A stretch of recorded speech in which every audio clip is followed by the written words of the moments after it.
over the past 6 years to our neighborhood schools. People tell me I'm crazy to send my daughter to Skinner, and they're telling me that about North. I counter those arguments about how bad those schools are. Arguments based on fear and racism. And having those tough conversations that will lead to increased enrollment and boosts in reputation, performance. Many of the supporters you see here tonight are doing the same thing, and far beyond anything that I'm doing. We are your cheapest marketing campaign, doing the tough work of convincing other families to give the scorned school a chance. It's not easy to do at Skinner. It's a lot of hard work, but the reputation is slowly changing. Ask yourself, why would such a diverse group of families, from alumni to current students, Thank you, Charlie. We're going to cut up. Right. Thank you very much. There are people from North Wade, we have 14 chairs, and they won't let it Yeah, out. I'm going to go deal with Thank that.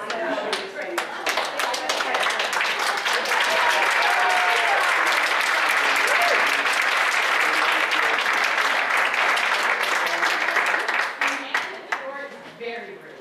Let me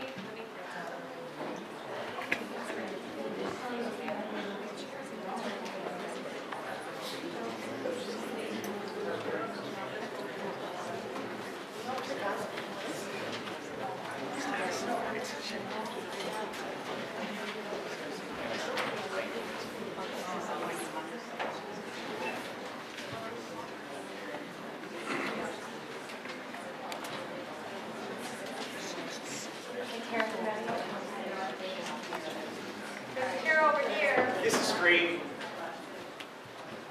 I'll get up my seat. How many chairs do we have? And again, if you are not, you really want the people that are here to speak on Northwest Drive and to listen, to give that first priority. So, you know, I just would ask the people.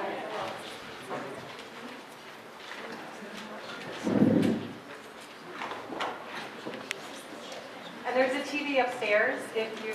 The sound wasn't working. Okay.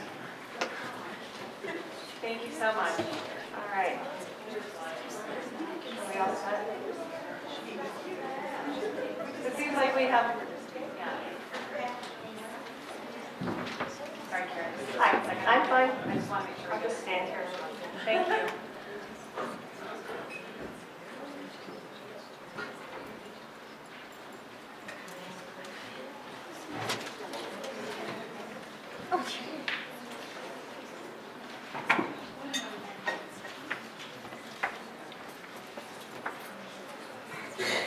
So I'm just going to talk to Jenny because you're out there. Does it seem like most of the people are in now, or do you think? I don't know. We were told that even if we were speaking, we need to go to the fourth floor and then call it. Okay. I'm sorry. Okay, but we're in now. Okay, I'll have someone check on it. Okay, Karen, please go ahead. Hi everyone, I hope you all got my letter this morning. I worked on it really hard last night. My name is Karen Ahern. I'm a parent to 2 children in Northwest Denver, and I work with Northwest Neighborhood Middle Schools now, and I've been a member of Choose North now. I just want to say to the board members, especially the 4 of you, your vote to support co-location of another high school at North is setting a bad precedent. You are here to represent us as community members, and we have been loud, and we have been strong, and we have been thoughtful. Please, on the behalf of the thousands of people in Northwest Denver, please put your board politics aside and support North by not co-locating another high school on its campus. My first question is, how can you ignore the community? This is a turnaround at North, and it could potentially be the greatest turnaround in DPS history. All of the elements are in place. A rock star principal, thank you, Ms. Feltze, that the community believes in and is already producing positive school culture and results. Strong teachers and staff at North, a committed community, which I know you're aware of, a community that has asked from time and time again a feeder pattern that supports K through 12 students. My second question is, why would you do this? Why would you upset this balance? So many positive things are in place. Number 3, I also want you to know your decision to co-locate at North will impact future families' decisions as we know this as people that have worked so hard in these committees, because we've spent thousands of hours reaching out to community members. Parents will continue to shy away and not choose North. Let me remind you all, 7 principals in 12 years. There is finally stability, and North is on a positive trajectory. My third question is, why would you undermine this turnaround and jeopardize North's future? You as board members represent all of us, regardless, again, of your politics, and you have to be accountable for this. We need your support. We need you to own up. We are asking you to be there for current students, for future students, for the community, for the members, the parents like me that have hopes and dreams of sending their children there, that want this so bad that they lose sleep and they cry. We need your support.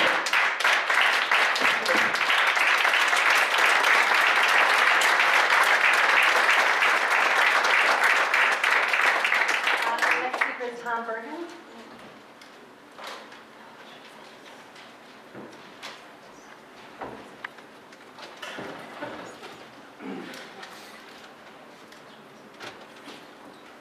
Good evening, Board of Education.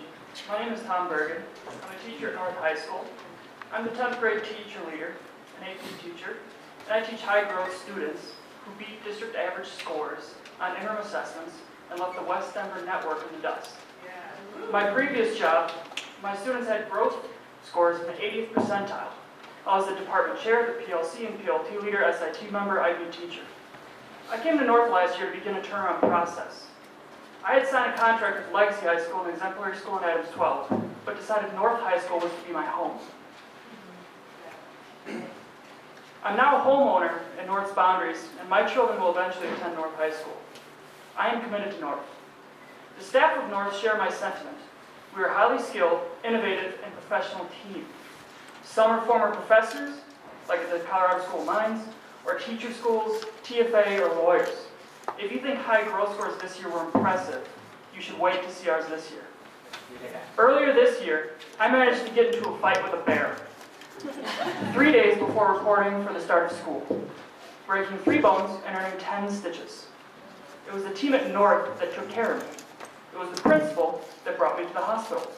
My department chair and 9th grade team leaders that picked me up from school. It was the special education teachers and freshman teachers that took me home.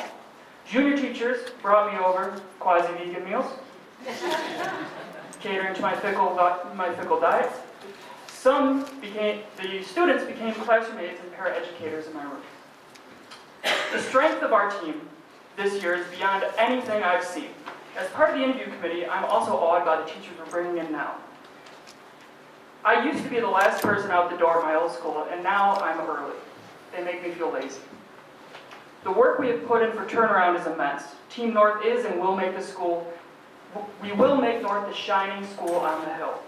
We've earned high growth and a hard-to-serve school, all of which makes the actions that you are going to take tonight even more depressing. Regardless of your motives tonight, the message you're sending is, we don't care. We don't care about the exhaustive process of turnaround, and what you've done is not good enough. We don't care that the amazing staff of North fought to turn around a school only to be ignored. We don't care that this is one giant distraction. We don't care that North will be unfairly compared to Strive. We don't care that Strive gets to play by a different set of rules. We don't care that the enrollment pipeline sets some schools up for success while others to struggle. We don't care that staff, students, community in Northwest Denver want Strive to exist, but not at North. Why bother with turnaround when we'll be unfairly compared to that school when parents are making their choice enrollment? All things being equal, North would win the stat race any day, but they're not equal, they're unfair. To conclude, I invite you into my first period class and teach our students. Perhaps it will put into perspective the amazing things we've begun to achieve. It's not just on paper. Show you do care. Thank you.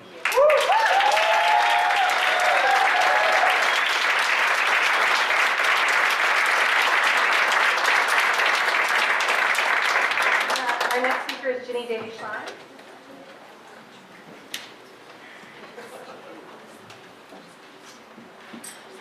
Thank you. I'm calling announce now that I was pretty angry, as you can probably see from my very red face. So. Anyway, I'm Jenny Davy-Schlein, mother of Skinner and BCIS students, and a member of Choose North Now, and you all know CLN. So anyway, thank you for allowing me to speak tonight. I've been a very strong supporter of having 2 strong high schools in Northwest Denver. Both North and Strive deserve to have the optimal conditions for success for their students. But last night, I talked to a very irate elected official who was told co-location is going forward. I hope that's wrong. I believe the administration could have done a lot more thorough job finding alternative locations for Strive High, especially since Chris Gibbons and Strive families have been remarkably open to alternatives through the stakeholder working group process. For whatever reason, the administration has been determined to co-locate from the very beginning. For 8 months, the superintendent has consistently pushed co-location, co-location, co-location. Never once has Tom expressed, I hear you and I appreciate that co-location is unwanted. After listening to, we don't understand the problem with co-location, my only conclusion is you have absolutely no idea how hard we have worked to change the perceptions and enrollment at Skinner. That was with the United School staff, administration, school board, and community. How many hours away from our families do you think it has taken to work with Nicole and her staff on organizing, articulating, and implementing the honors, Spanish, and arts changes to reattract families? Organize 50 outreach events like coffee talks, wine and cheese parties, Skinner's pool parties and festivals. Develop relationships with feeder schools and teachers to start changing perceptions about Skinner. Write once and twice weekly blogs, and so much more one-to-one marketing stuff I can't even get into. We have not done this just for the year and a half my daughter has been at Skinner, but for almost 2 years before that. You cannot imagine the scorn that I received for the first 2 years. I was a hypocrite because I would never actually send Sarah to Skinner. I must not care about her because if I did, I would plan to send her to a good school. And from slightly more charitable folks, that, oh, it's so great what you all are doing, but it's just not right for my child. It's 3.5 years later, and we almost never hear that anymore. And only because exceptional Skinner staff, including Nicole, and the Skinner Now group put literally hundreds of thousands of hours into that. It is excruciatingly hard to promote a struggling but promising school unless everyone is aligned, excited, and bought in. Way too hard to hear that some people don't see the problem, even though Choose North Now has spent 8 months trying to break through the hear no evil, see no evil barrier. I am here to tell you that co-location will make it harder to promote North High School in the neighborhood.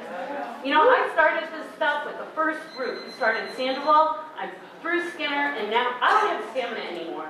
I'm sorry, I want Strive to have their school, I want them to have certainty, they deserve it, but you know what? We deserve a 2-school, 2-building school.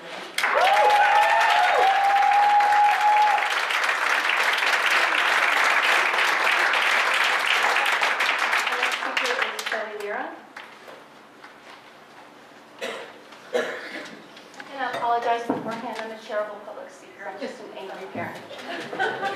Hello, my name is Shelley Lara. I'm a parent of a North High sophomore. I'd like to begin with something I found interesting watching the video stream of this board meeting with SWG on Monday. I apologize for singling you out needlessly, but you mentioned your personal experience with co-location at your family's Thanksgiving dinner. And you had 3 adults and 2 children, and even though it was a small group, there were co-location problems. In hindsight, I'm sure you would have done things differently. I'm sure you thought beforehand that everything would be fine because not only was this your family, but you had a common purpose, which was to celebrate Thanksgiving together. Your expectation was that everything was going to be fine. That wasn't the case. If you could go back in time and fix things so the end result would be different, you probably would. We all know this isn't possible. I hope the moral of the story isn't lost on this board. There is enough evidence to indicate to you today that forcing North to accept a co-location is not what this North family wants. Mr. Easley's experience taught us that co-location will work only if both sides have a clear, equal, and agreed upon understanding of each other's expectations of how things are going to work before the co-location takes place. This is not the case when considering North and Strive. The prudent course of action today would be, number 1, withdraw the approval of the new Strive High School at North. I know this is wishful thinking on my part. We know from our story you can't go back and change mistakes we made in the past. This board is at fault for creating the problem in the first place. Number 2, place Strive in an empty building in Northwest Denver. Place Strive High School at Remington. Postpone a decision for placement until the building is found and remove North as a default location. Mr. Easy had a group of 5. The co-location issue in front of the board today is dealing with hundreds of people. But you're treating this issue the same way the Easley family treated their Thanksgiving. Even though neither party was forced into it, there was not an agreed upon understanding of each other's expectations before the co-location. Not only is North the candidate for a forced co-location, no one even asked the North family to agree to any terms beforehand. This is not a recipe for success. This is another roadblock in the path to success for North. Not only are you willing to place a second high school right on their campus, a second high school that will draw enrollment away from North, but you're willing to give Strive all the advantages. Strive does not have to play by the same rules. They do not have to educate any student who walks through their doors. Strive is only admitting students from their existing middle schools. They do not have to admit students midterm. They do not have to admit struggling students midterm. This board seems to be set on placing Strive in North High because you have to. You left yourself no alternative because you didn't think anyone at North was paying attention. In the harsh light of day, your plan is exposed, and it is nothing to be proud of. Its inequities are obvious and embarrassingly biased. I am pleading with you, please do not do this. If you feel you must, please set the same equal standards for enrollment for both schools. You have the ability tonight to make up for the terrible promise that you made to a small group of Northwest residents. Place their choice high school at the empty Remington site. Thank you, Lead Shelley. North to grow and prosper. Of course it is on right now.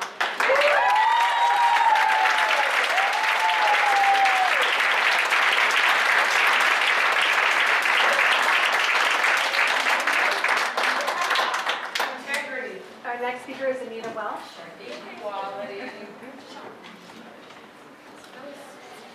Can Jennifer Reiner speak with me? We both just need the 3-minute total. Anita has 3 minutes.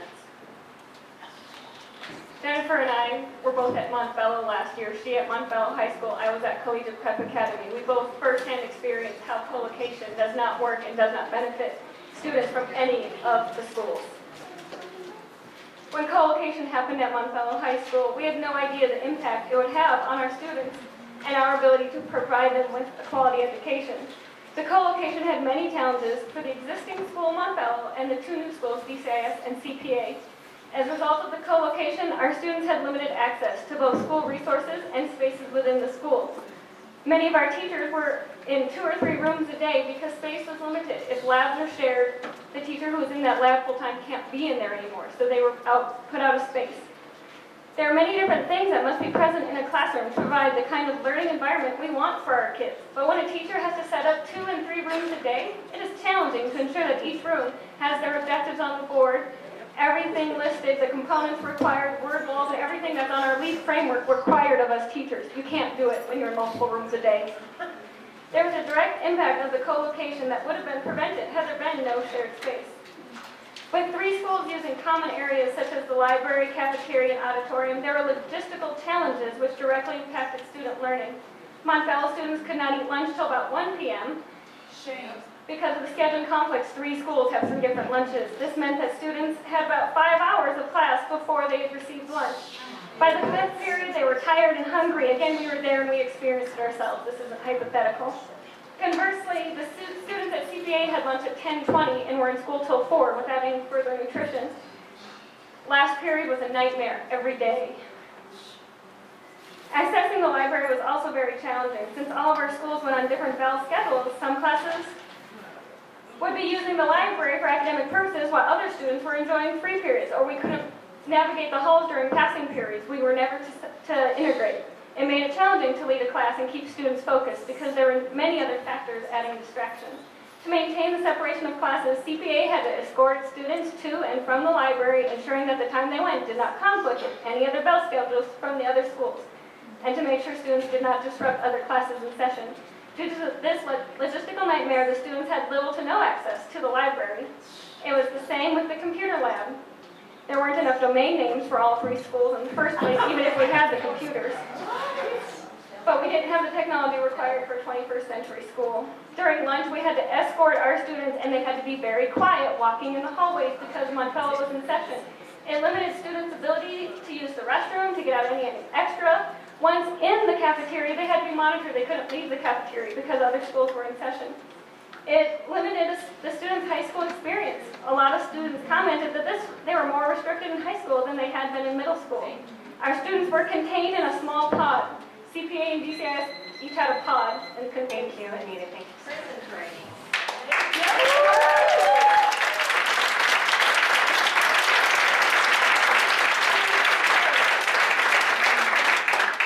Our next speaker is Don Gravenoff. First, I want to thank the board, particularly some members of the board, but all of you for removing the item from the consent menu, or the consent agenda. At least we have a chance to speak before you make your decision, and that's the benefit. I wanted to say, although I'm a supporter of North, a very strong supporter of North, didn't go there without a transfusion of peripheral blood. My wife, her family, from grandparents down, have been North students, and I'm also a member of the Alumni Association, so you know where I'm coming from.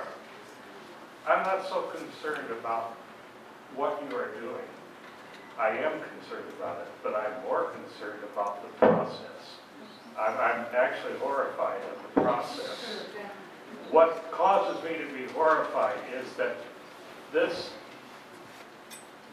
decision from on high, I don't know, an administrative decision that is going to be all complete, is divisive to our neighborhood. We live there. Whether we're Strive parents, Strive students, or North parents, or North students, or old cottages all the way through the school, or young families at the elementary school, when you divide a neighborhood, deeply divide a neighborhood, you cause harm that goes through the whole thing. That's what is so concerning about this, it will be. And I want you as a board to consider what you're doing, not just to the school. North is not just a building. Strive should not be just a building or an appendage to a building. They should each have a building so that they can say, I go to Strive, or I go to North, and develop that longing. In any case, that is my concern. This controversy has divided our neighborhood, and it is a shame. We are a strong neighborhood. I don't know what we did here at but this has been a continual process. We try to redevelop our school. You fire our principal, and then you start a new process. We build up again. You do other things to us. You've done it years and years. You've got you people. You, this board, have said, Northwest, we're going to zap you wherever we can. This is about the last straw. You are ruining a very wonderful community. Don't do it. We live together, we've got to stay together. So I guess that's basically what I want to say, is look at the consequences of your action. It's not just a simple thing, well, we'll just put them there and they'll be fine. You've heard what happens. And you've seen what happened in many of these. You've got a good start on North becoming wonderful. Let it be.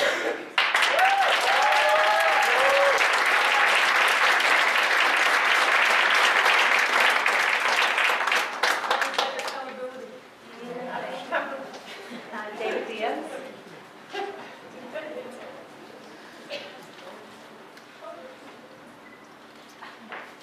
Hello guys, I'm David Diaz, former teacher, former coach at Denver Public School, and have 3 kids in the pipeline right now, and I am with Choose North now.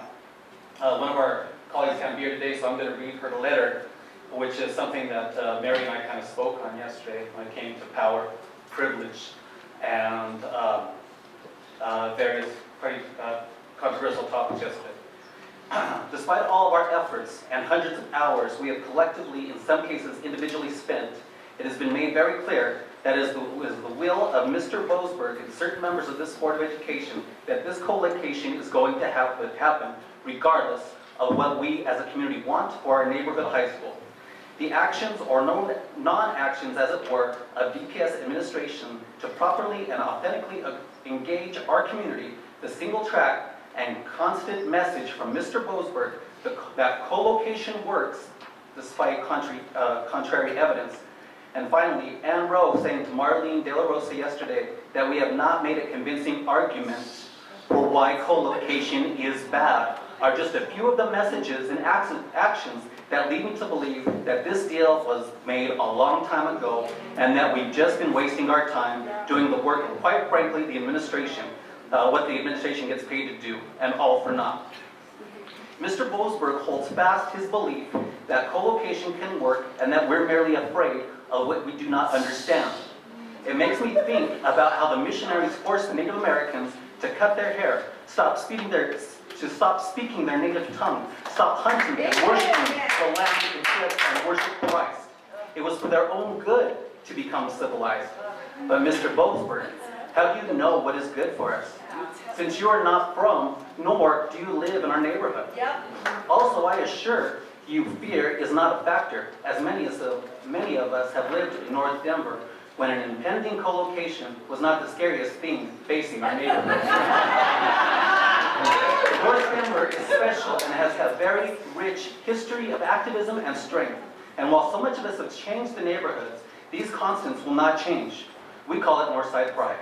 How can we simply ignore our petition with over 1,200 signatures that state what kind of education our neighborhood wants for the children?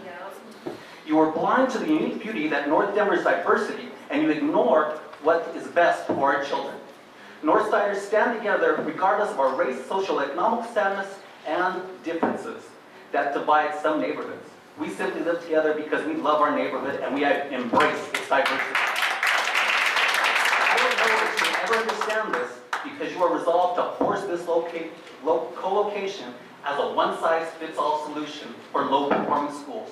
Charter schools need, and of course, your bottom line, the return on investment. My last hope is to appeal to at-large representatives, Marion Happy. I humbly ask for your forgiveness, and if I personally offended either of you through my impassionate letter, speeches, or actions, I am begging you for you to please vote your heart and your conscience and give North the time and space to become the premier traditional Denver public high school that the community believes it can be. It is wrong to force this co-location based on politics on closed-door deals.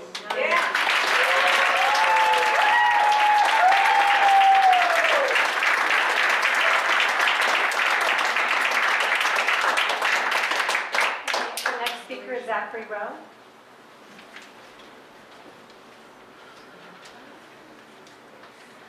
My name is Zachary Rowe, and I am proud to teach math at the High Growth North High School. I want to be crystal clear at this point.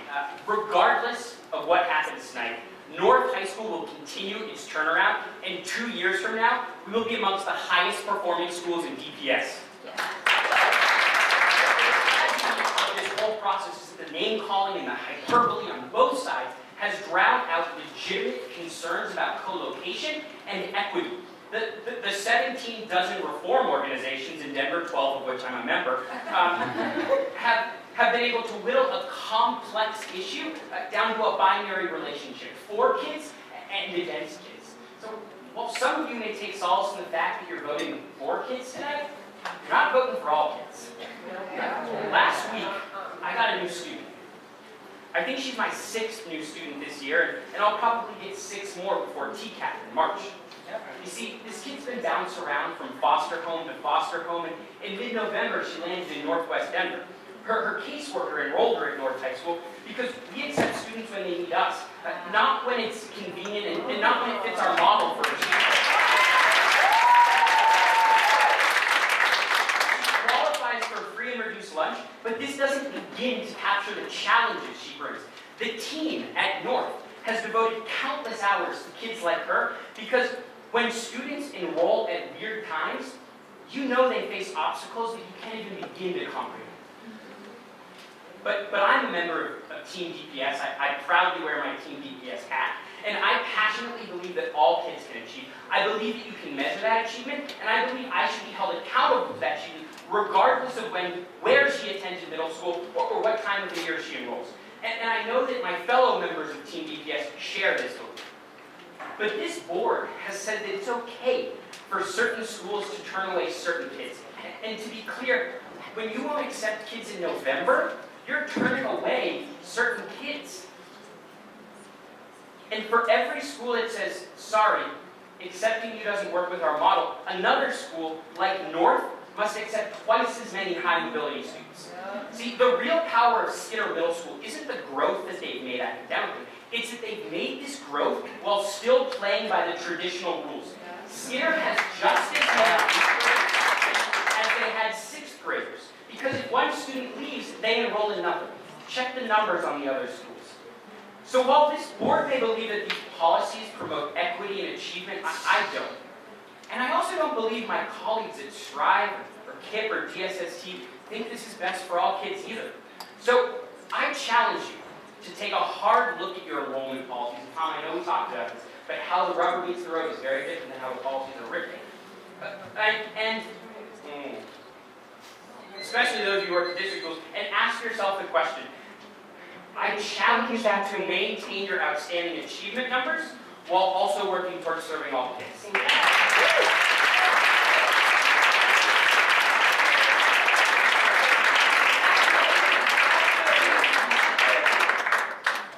you. That's right with that. Dorlin Grubenow?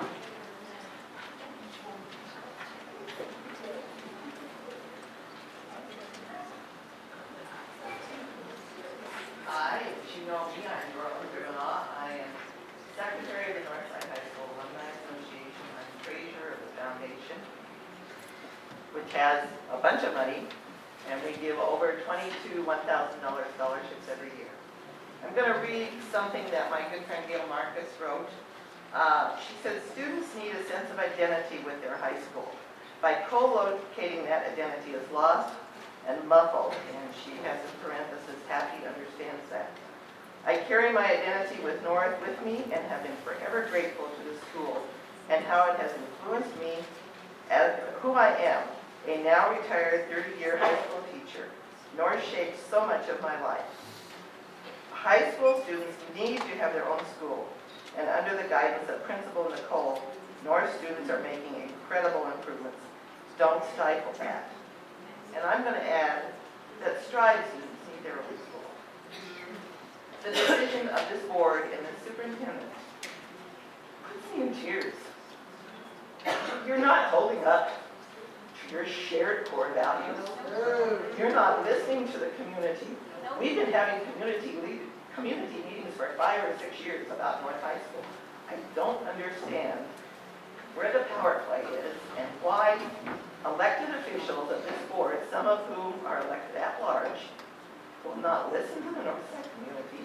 And I don't understand why Mr. Boasberg is hell-bent to make North be a shared facility. It's beyond me, it's sad, it makes me cry, and I'm going to be put down. Thank you very much.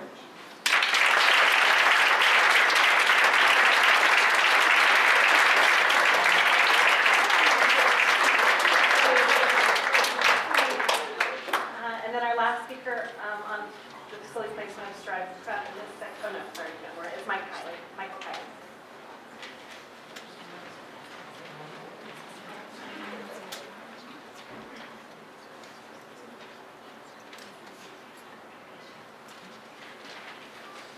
Good evening. Thank you for your time. My name is Michael Kiley. I'm a member of the CNN Choose North Now leadership, and I've got 2 kids in the pipeline, as I guess we're saying now.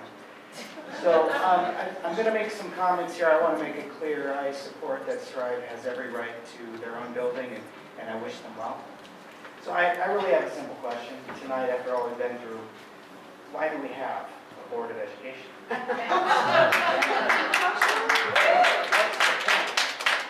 So we spent a lot of time on money, on elections, a lot of meetings, resolutions, but where's the authentic oversight? And where's the independent leadership? So let's recap the last 8 months. The DPS administration had no obligation to give Strive High School a building, but the administration chose to provide a building to Strive anyway. So does the board majority question this decision? No. Remington is unused and close to many of the Strive students. This is a fact. But the administration chooses to cram Strive High School into North. Does the board majority question this? No. The administration endorses co-location despite overwhelming opposition from the community. Despite a lack of empirical data that co-location is not a detriment to a culture of learning. Does the board majority demand proof that co-location is in the best interest of every child? No. No. Does the board majority respect the wishes of 1,200 community members that oppose co-location of North? No. After immense time and effort, the stakeholder working group reached consensus on an alternate location. This was an incredible undertaking. Does a board majority demand that the administration close a deal for an alternate location? No. So I ask, is the Board of Education institution fundamentally flawed? Yes. Well, then you didn't read my notes. I don't think so. The Board of Education institution is not flawed. We have flawed leadership. The real reform we need doesn't start with the many excellent teachers at DPS. The reform needs to start in this room. If the current board's leaders aren't capable of authentic, independent leadership, then the people of Denver will find leaders with the wisdom and the courage needed to quality education. I believe it's time for the people of Denver to take their Board of Education back. And then take their neighborhood schools back.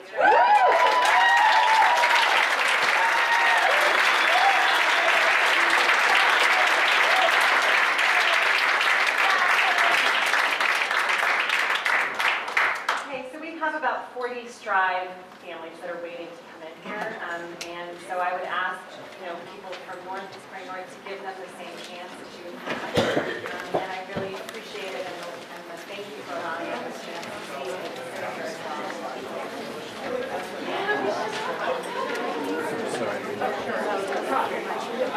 Oh, I think it's fixed upstairs, so you can go and listen, and then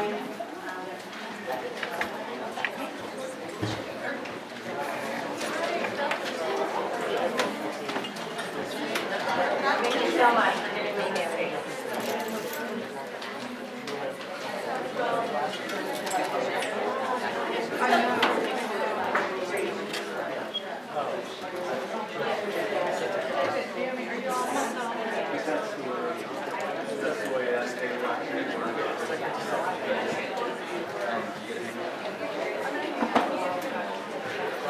Okay, we're just going to give them a minute to be able to come in as they're upstairs.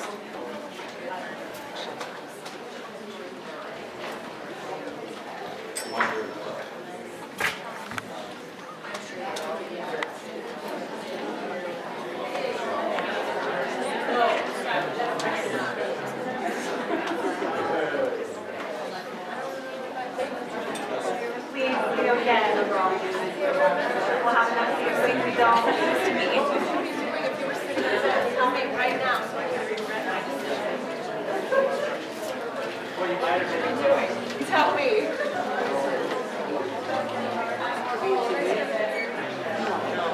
He was here when you left.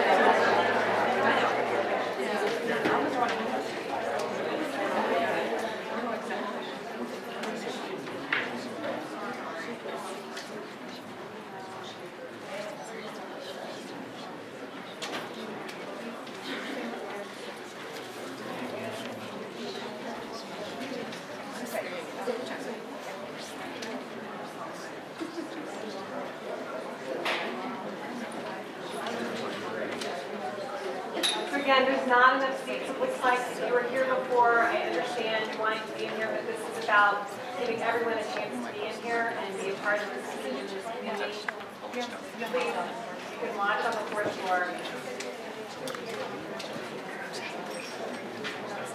We're not even going to start for some of you until allow us to.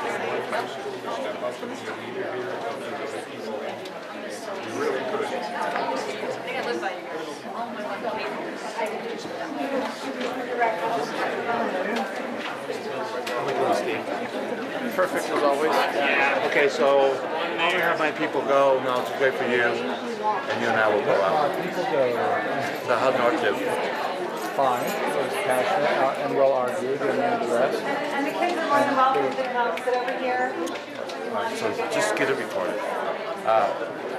If I'm not out there, when you get out, that means I went home. Okay, otherwise I'm gonna wait. Is it a gas one? Huh?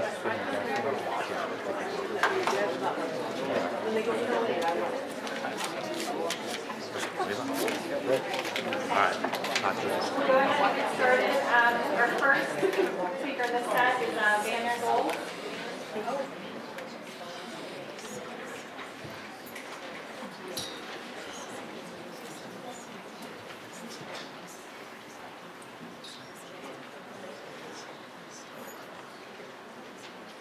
Well, thank you all for allowing me to speak tonight. I'm Dan Scholes. I'm the CEO of A+ Denver, and we're a group of over 100 leaders from Denver's public and private sectors. And I'm here to address the issue of facility utilization and school co-locations. Denise Mize is also here as one of our board members. First off, I just want to say congratulations, all of you, for 3A, 3B. Well done.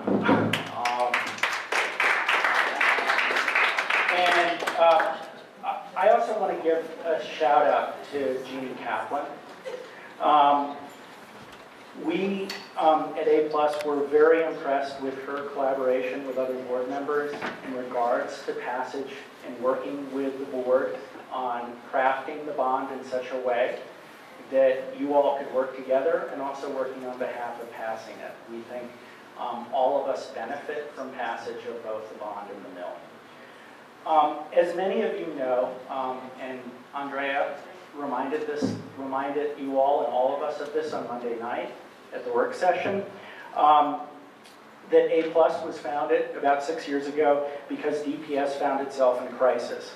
It had a high vacancy rate in schools, but too few high-quality seats.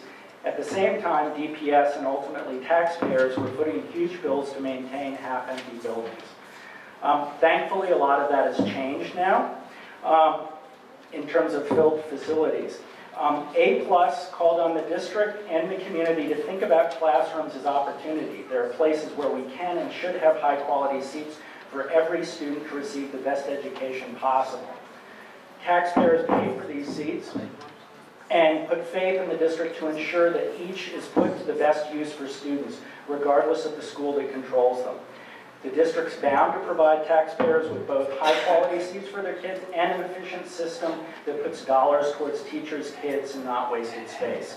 These two principles of efficiency and quality drive A+'s support for the proposed co-location of North High School. We have seen co-locations work well in the case of a Westerly Creek and recently Lake, when all parties work collaboratively to determine what is best for all students in the particular facility, and we have strong leaders and great school designs and committed, effective teachers. As you know, North has recently been renovated to the tune of nearly $40 million from the last bond, and we at A+ think it's imperative that North and all buildings in DPS be used to their maximum capacity to limit the burden on taxpayers. Northwest Denver, unfortunately, has the lowest number of high-quality seats of any region in Denver, as we documented in a report recently. We think the opportunity to have two great schools in one facility is an amazing opportunity, and we look forward to working with you if we run out of space in 2 years. Thank you very much.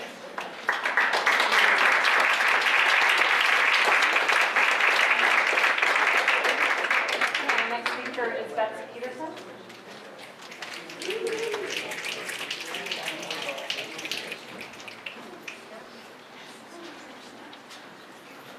Good evening, I'm Betsy Peterson, and I'm the proud principal of Strive Prep Highlands. I appreciate the opportunity to speak with you this evening as you come to a decision on the placement of our Highlands campus and of our Northwest Strive Prep High School. Our 8th graders, our college class of 2021, have spent every morning meeting this week exploring college scholarships and college applications. On Tuesday, we introduced 5 of our scholars from the college class of 2017, our oldest alumni who are now seniors in high school. These 5 scholars, whose photos now hang in our hallway, have already been accepted to 4-year colleges and universities. And it's only November, so we have left much more room for all the photos left to be hung. Yesterday morning, our 8th graders started completing their very own common applications and are creating long lists of colleges they want to send these to 4 years from today. I'm incredibly proud that I work in a DPS boundary school where we open our doors to any and all students and where our promises are unwavering for every single one of our scholars. I made these promises to a new student who enrolled last week, who is one of dozens who have enrolled in our Northwest schools since the first day of the year.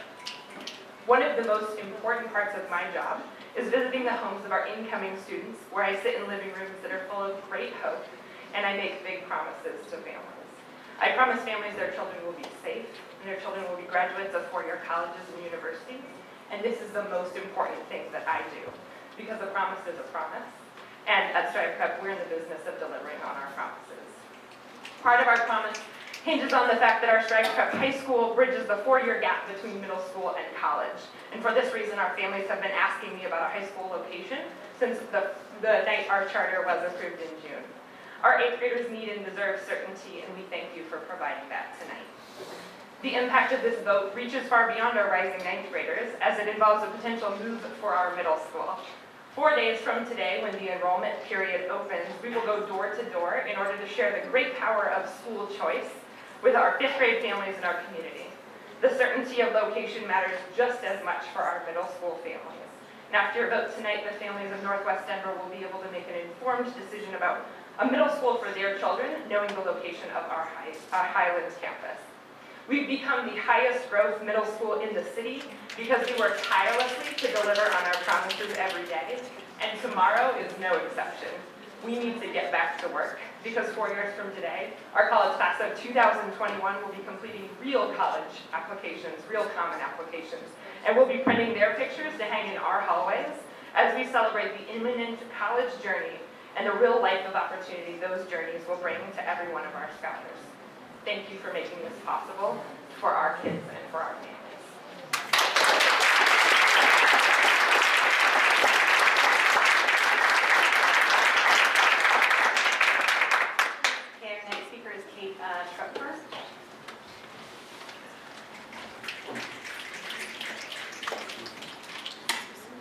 Hi, thank you so much for having me. I'm the principal in training for the Northwest High School. Last December, I was fortunate enough to attend Denver Public Schools Discovery Days, a program aimed at recruiting top talent from around the country to join Denver's push for educational equity for all students. On that trip, I met Nicole Belze, visionary turnaround principal of North High School. She spoke passionately about her desire to turn North into a high-performing school for all students in the rapidly developing Northwest quadrant of our city. That weekend, I also met Chris Gibbons, founder and dedicated leader of Strive Preparatory Schools. We connected over our joint belief that regardless of life circumstances, students of any race or class could achieve academic success. Finally, I had the pleasure of meeting Superintendent Boasberg, who along with other DPS and charter leaders spoke to the swift pace of reform in Denver and the unprecedented collaboration between the city's public and charter schools. I was in awe of you, the education community in Denver, the passion with which you united around academic achievement for all students. After a national search for a place that aligned with my educational philosophy, I chose to move to Denver and join the staff of Strive Prep as the principal in training for the Northwest High School and the larger community of education reformers here in Colorado. I moved to Denver ready to develop a unique opportunity for our students and was certain the city would live up to its promises of education reform and collaborative increases in student achievement.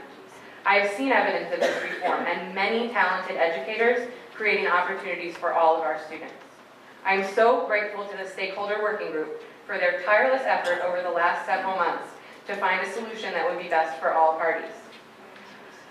I'm responsible for opening the board-approved Strive Prep Northwest High School on August 12, 2013. I've already recruited students begun hiring teachers, and made a promise to parents that their children will be ready to excel in college starting in 2017. Any further delay in naming a location would diminish the confidence that our families and faculty hold in this vision. We are asking for a full measure of faith from our parents to entrust us with their children. They deserve certainty about their future. In the coming months, we have much work to do. Students, parents, and I will interview the dedicated teachers who will lead their children on their paths to college. We will plan our classrooms, our schedules, our meals, and our extracurricular activities. And we will prepare for college signing day in May of 2017, when our scholars will stand before their families and friends and announce the colleges they will attend. Each day of further delay sets us back and makes it more challenging to achieve this vision. The families in our community have become increasingly engaged. Many have testified to the urgent need for a Strive High School and have planned diligently over the last 9 months to ensure that this dream becomes a reality for the students and families of Northwest Denver. Please, we deserve a definitive answer tonight.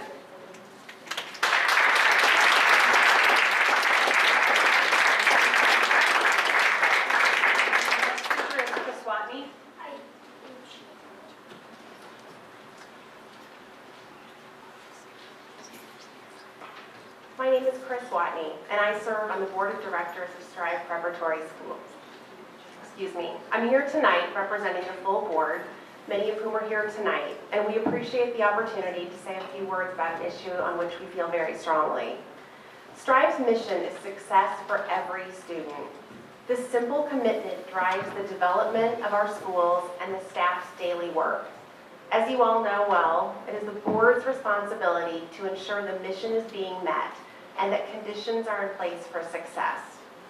In this role, the board believes that a decision tonight is critical to creating that condition for our students, parents, and our staff, many of whom are also here tonight. Our middle school and our high school teams need certainty today to support the enrollment and the planning that allow for school success. Our families who have advocated for this issue for many months deserve that clarity. They also deserve that this decision be made with a permanence that communicates the value this board places in them and the choices they make for the education of their children. By resolving this issue now, we give families the information they need to make informed decisions as the school choice process begins on Monday. We also give our Strive team the ability to do what they have proven to do best: create successful learning environments where students, including those who have struggled before, are succeeding. I had the honor of chairing the board of directors for 3 years, from 2009 until June of this year, a time during which I had the privilege of seeing 3 new schools open their doors to students and families, resulting in some of the strongest student outcomes in the city. My favorite part of the job was sneaking into classrooms, maybe not the teacher's favorite part of my job, but watching the kids learn and talking with them about their experiences in new and very challenging environments.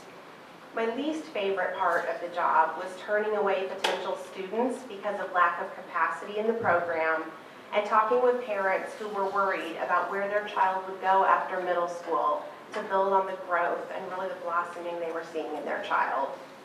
I'm very proud of what we've done to expand opportunities for these students and families in Northwest, and they deserve the clarity and certainty of a permanent resolution at this important time. Thank you.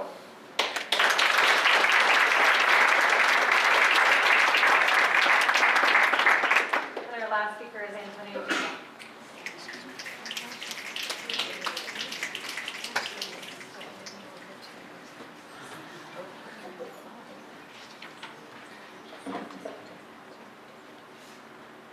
Good evening. Begin quote. Quality education is a worthwhile investment in our children and communities. It is quite probably the most critical investment a people can make. End quote. Even though his words were uttered decades ago, the power and empowerment that comes from a quality education, the vision that Rich Castro so eloquently urged us to see and advocate for, is now more true than ever. My name is Antonio Vigil, and I am the school director of Strive Prep Smart. And on behalf of our 166 college-bound scholars and their families on the Lalo Delgado campus, I greet you with an open mind and heart. Prior to the unanimous approval of our first college prep high school, on June 30th, 2011, I spent an entire year meeting with the families, scholars, teachers, and community members to share out the Strive Prep vision for quality education. Since that time, our entire SMART Colectivo has been working ardently to ensure that our scholars will take their rightful place in the world as four-year college graduates. We remain thankful for our space and the support we receive to sustain the faith of our scholars and families to deliver on that vision.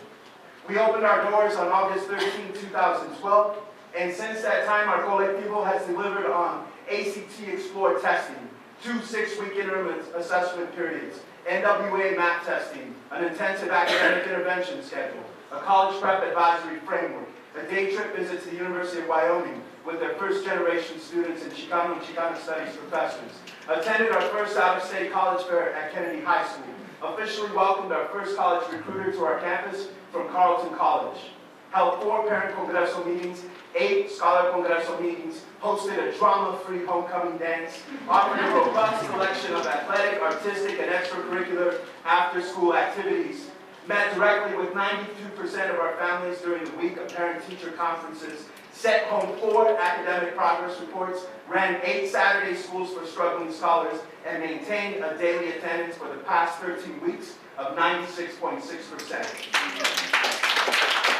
There is nothing unproven about the process and results we are getting after every day. Unconditional college readiness for all. Our sister school, the Strive Prep Northwest High School, aims to replicate and improve upon our model. And as they are provided an equitable opportunity, a space for quality education, I have no doubt that they will also stand and deliver. So much so, my daughter, an 8th grader at the Strive Prep Highland campus, will comprise the founding class of 2021. As I have said before, my daughter, her classmates, and our Strive Prep families are not interested in further postponement of an inevitable and just decision. A school building, after all, is not the property of anyone. Rather, the promise of a quality education belongs to all of us. Let's get after it. All of us matter. For this generation and the next 7.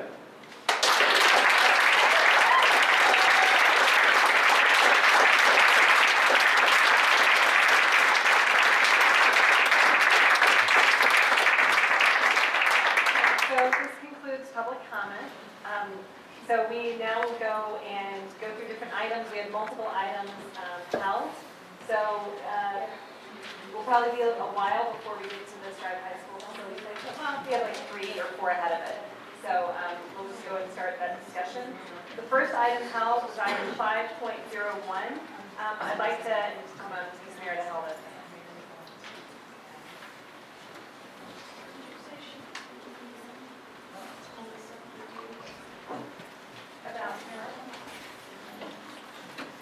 Oh, I did. I'm sorry, I did tell Caroline. Thank you. Sorry, okay. Thanks. I apologize. Record fitting into the guidelines up here this year so far. My name is Melissa Verdeel. I am speaking on 2 issues. First, as an individual, as a teacher, an Old North teacher who was thrown out of North the first time it was redesigned. So as I'm listening to the comments, I have to think that as much as I like to believe purple while I was at North, I think I'm glad I was put out at the time, because I feel like this is some serious deja vu going on. And my heart goes out to all of those people at North, the community, who are still fighting this battle. And I'm also really glad now, speaking on part of DCTA, that I was not put out of North while Senate Bill 191 was in effect. Because at that point then, a whole bunch of us who were put out and were not able to get interviews would have not earned mutual consent. And I wonder how many of us would now be unemployed. So I worry also about that when we start messing with schools like this. You know, we talk about students first, and I happen to believe that that's what teachers are about, students first.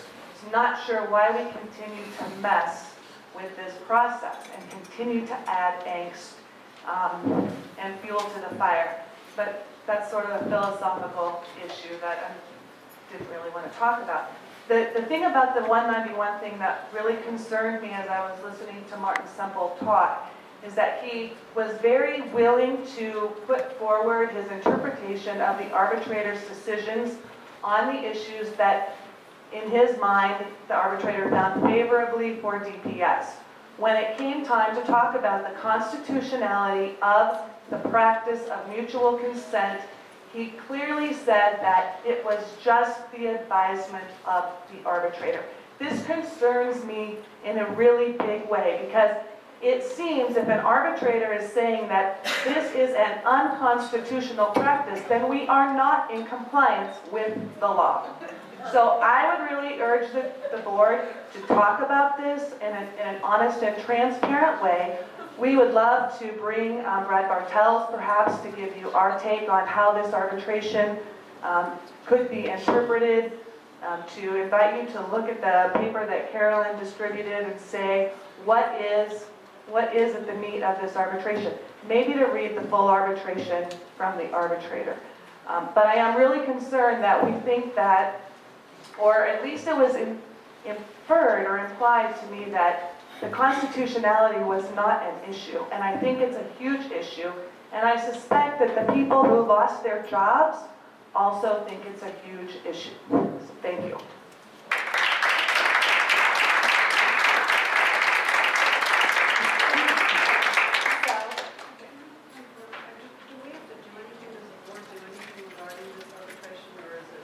No, we talked about this Sunday, so let's go ahead and finish this and we can talk about the new business.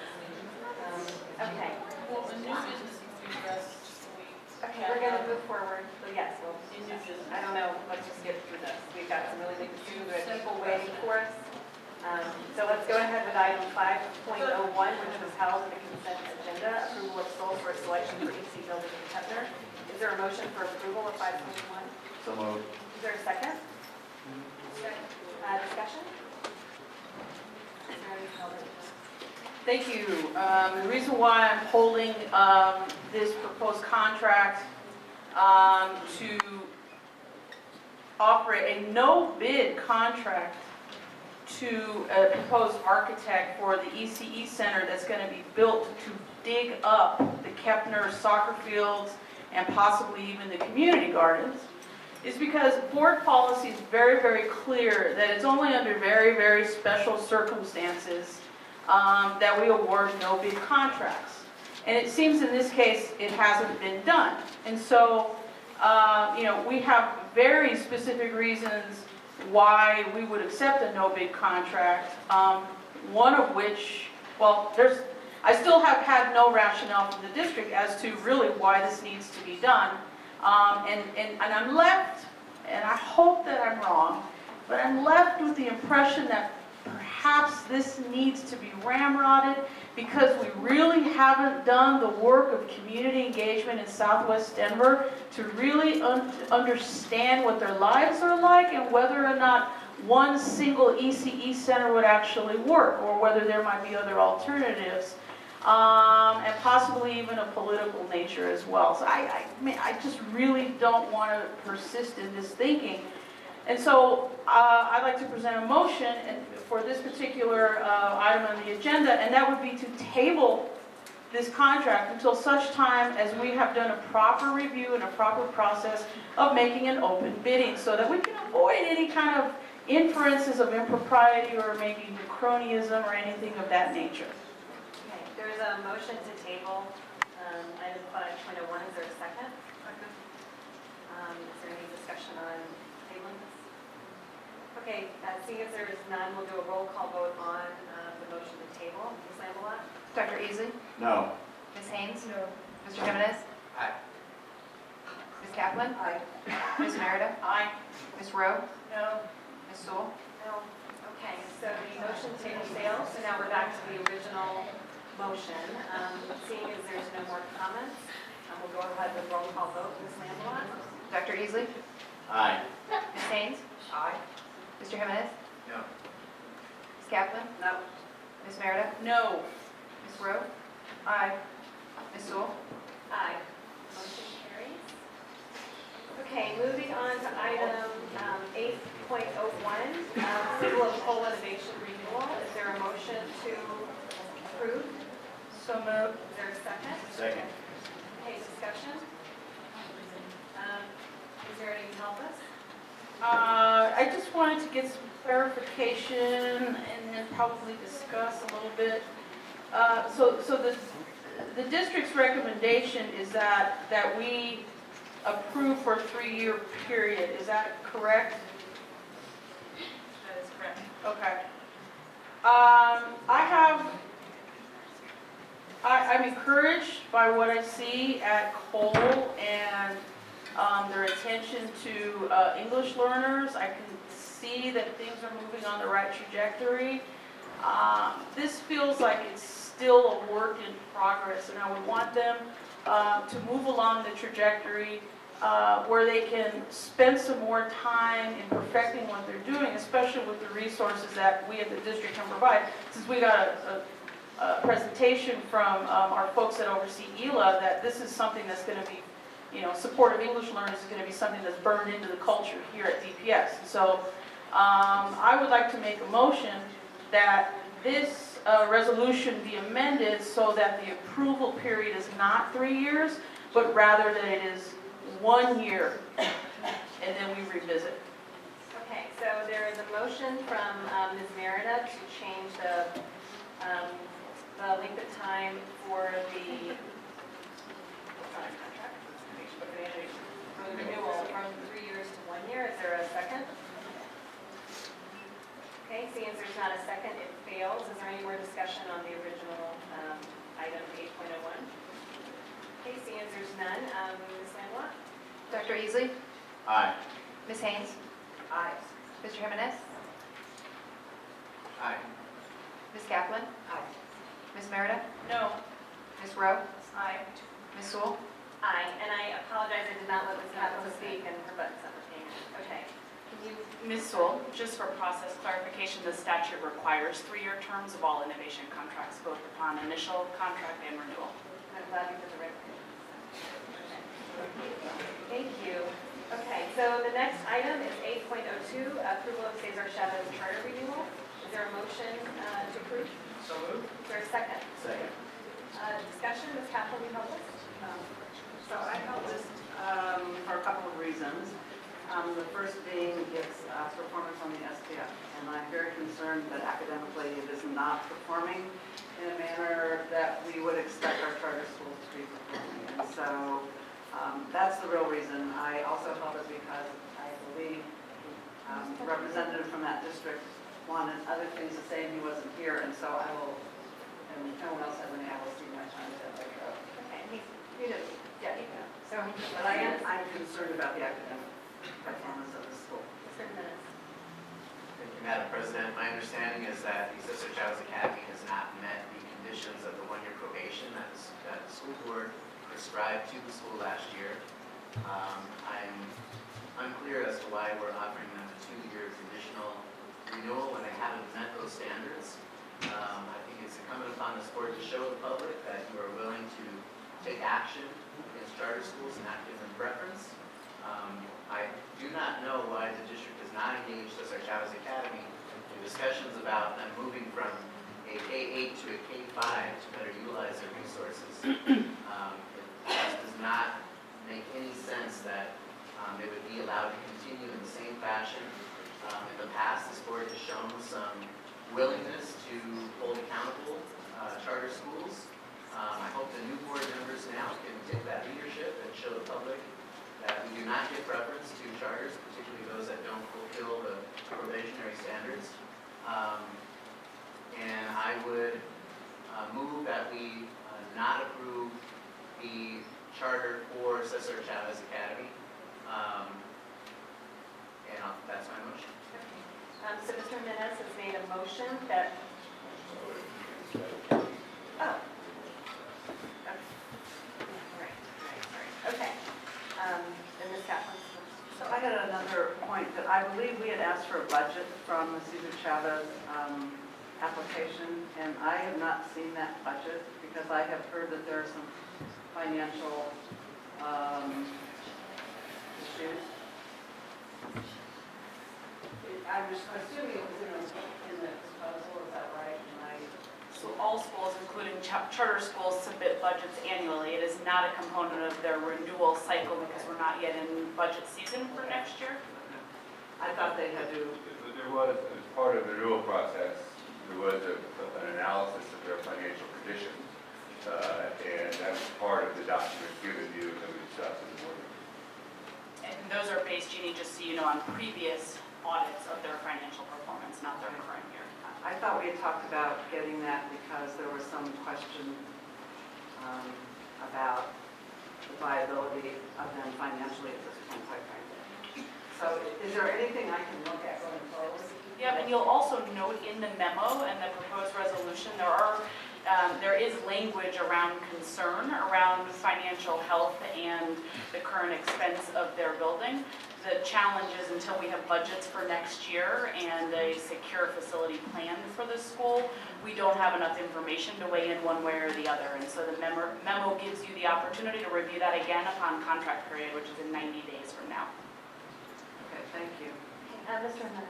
Also around the financial issues that we had with the school put up a sign that we are not Pueblo and separated themselves from the larger Cesar Chavez network that went under a couple years ago due to a number of scandals that erupted at their schools in Pueblo and Colorado Springs. And it's interesting to me that they hired one of the principals, the financial officer, from that network and brought them in now. If I'm mistaken, please correct me, but that gives me great concern also around their financial stability. I think we really need to show the public that we're willing to hold those folks accountable, that we're watching, that we didn't let that detail pass us by. It's something that we haven't heard from the staff in terms of a report around financials, and I'm wondering why that is, why we haven't received that report.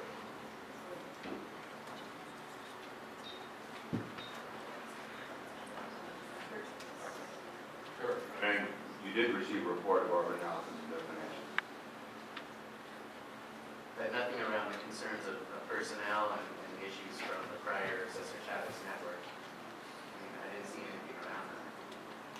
So we have not found the policies and practices of Cesar Chavez around fiscal management to be a concern. The one concern you'll note in the rec deck is the percentage of expenditure spent on their occupancy, part of which has been intentional. They've been saving money aside so that they can think differently about occupancy, but it's not our role as district staff to investigate charter school personnel. That would be the board's role.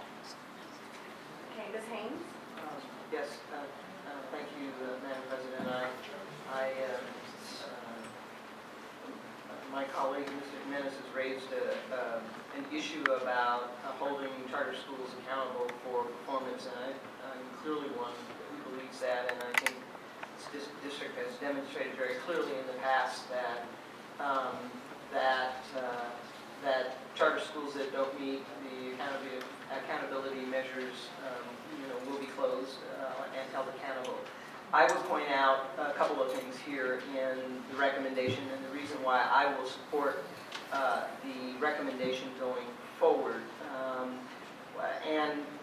I think the staff of the office clearly pointed out right at the beginning that they had not met all of the conditions in their previous contract. However, I think what they did point out, and which is compelling me to move forward, is that the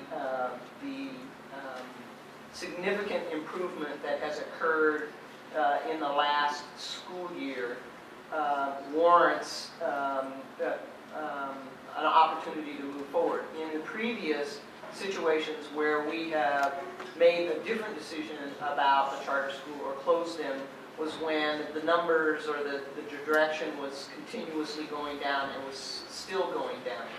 There's a significant uptick or increase in performance here, and while they're not out of the woods, it gives me enough assurance that they're going in the right direction, and if this continued for another year, they'd be going in the direction towards meeting the requirements or the conditions about academic performance. And I think that we need to give them that opportunity since they've demonstrated that improvement. Mr. Superintendent? Would like to just follow up. If there were credible evidence about serious improprieties by any one of the senior leaders, we want to know that. If you want to know that, investigate that within the next 90 days as we look into a contract. So if you do have any credible evidence of improprieties, we'd certainly like to be aware of that. Ms. Merida? I guess I'm a little, thank you, I guess I'm a little baffled by that response. I mean, we're either running this school district like a business or we're not. And I know that when you release an annual report, one of the things that you do is you talk about your key executives. And the reason why you do that is to instill confidence in investors. I mean, I don't know, I'm just a girl from Southwest Denver. But I think we need to learn from this, because I think that this is something perhaps the staff is not accustomed to running up the flagpole. I think we need to learn from this. But I think that it's a cause of considerable concern. And so I think what we ought to be talking about right now, you know, we have the really responsible example of KIP, for example. They know when to quit when they're ahead. They know when to focus the resources they have and the talent and the expertise that they have on the kids that they have at that moment, right? And here's a situation where, you know, we've been tough with other charter schools. We've prided ourselves as a school board and as a district that we can be tough on schools that aren't performing. I mean, we hold neighborhood schools to that watermark. We hold other charter schools to that. I mean, we just voted on accepting surrender of a charter from Northeast Academy. So I don't understand what the difference here is, and what I'd really like to do, Director Jimenez, if you would allow, or perhaps you'd like to do this, is to offer an amendment to this, that the approval is contingent upon scaling back their program into a K-5. And that we can then begin a process where their middle schools are beginning to middle schoolers transition to Skinner. So, Ms. Merida, you're making a motion to amend the item to... Would you like to present that motion? Madam President, just as a matter of order, I looked at that and I don't believe that we have the power, the ability to change their grade configuration within this approval, unfortunately, or I would have made that motion. I think that would have been preferable rather than just straight closure. But I think it's incumbent upon us to show the public that we're serious about our accountability, that we're not giving charters preference. So I do make my motion and have that opportunity now to show the public. Okay. So then I would withdraw my motion because it makes perfect sense. And you can vote no on it. That's the proper way to sort of help the new deal if you want to do that. I just want to say really quickly, you know, I think we have taken a very firm line with schools that are not showing strong performance. I just want to echo what Ms. Haynes said, that we have, this school is showing performance improvements, they're dramatic, and we want to support that. And we've also seen what happens when we don't have a strong case to close a school, what happens with the state board, and this is not one of those cases where even close, in my opinion. So I will be supporting Safer Shadow's contract. Okay, seeing as there's no more comments, Ms. Sandalot? Point of order, just restate what we voted. Okay, we're just voting on the original item, nothing has changed. 8.02, approval of Safer Shadow's charter reading. Ms. Sandalot? Dr. Easley? Aye. Ms. Haynes? Aye. Mr. Jimenez? No. Ms. Kaplan? No. Ms. Merida? No. Ms. Rowe? Aye. Ms. Sewell? Aye. Motion carries.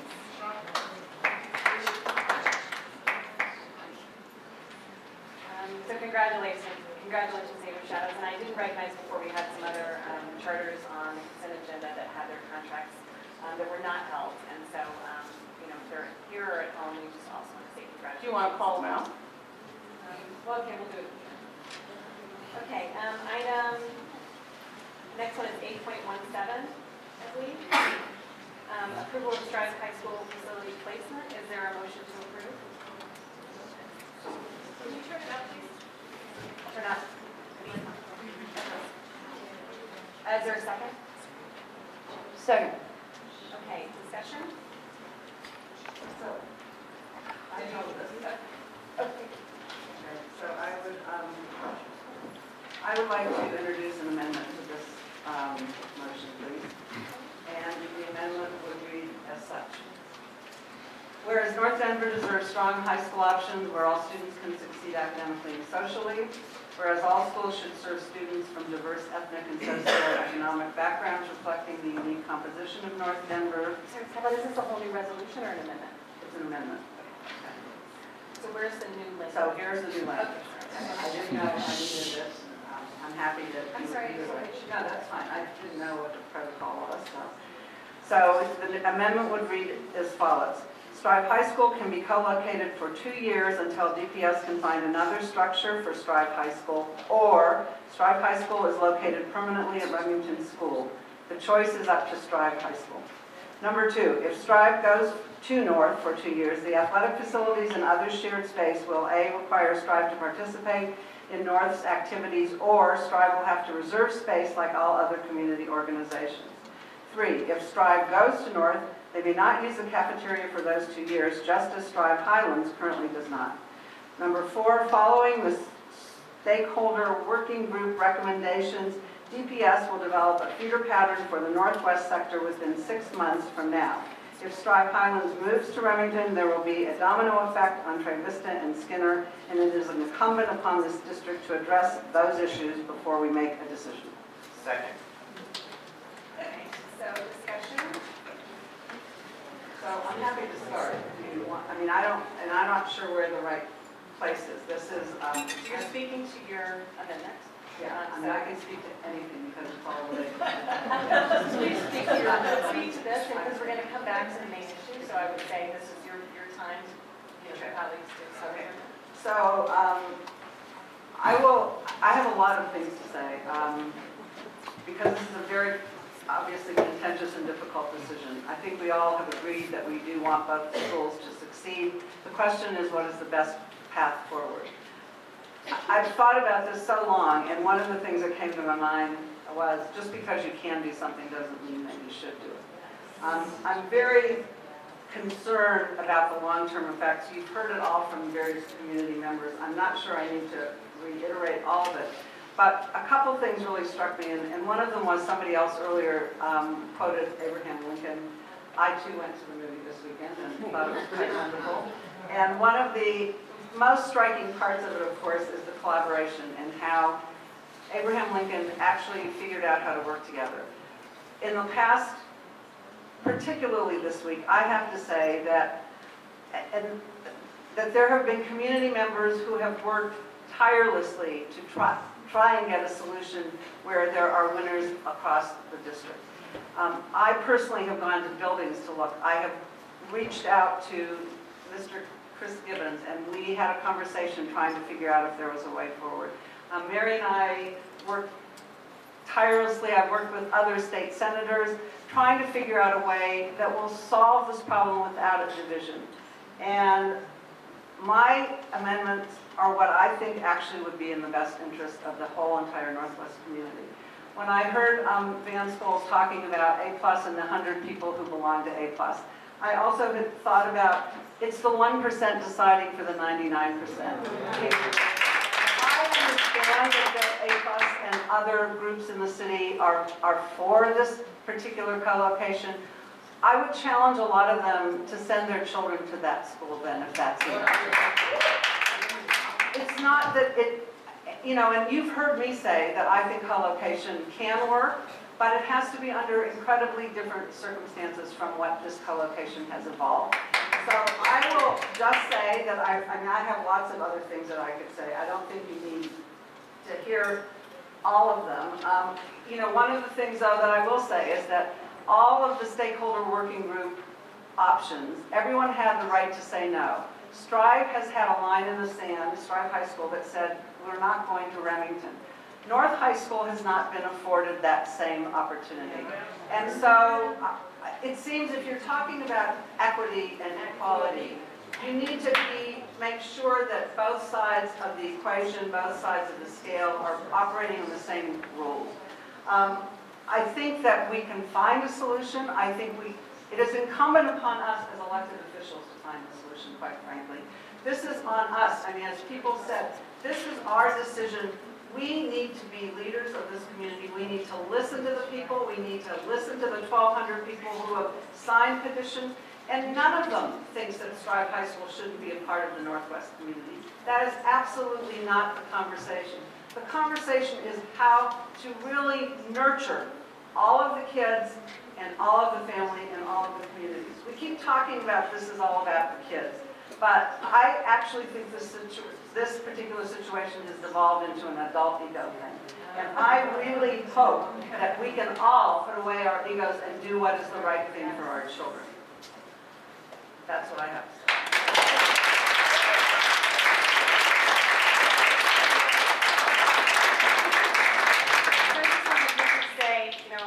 Jean, I spent a lot of time today trying to figure out, even today, on is there a way to do, some sort of compromise around it. And there are pieces of that that are not included in the amendment that she's presented, which I understand she can support it as we try to get there.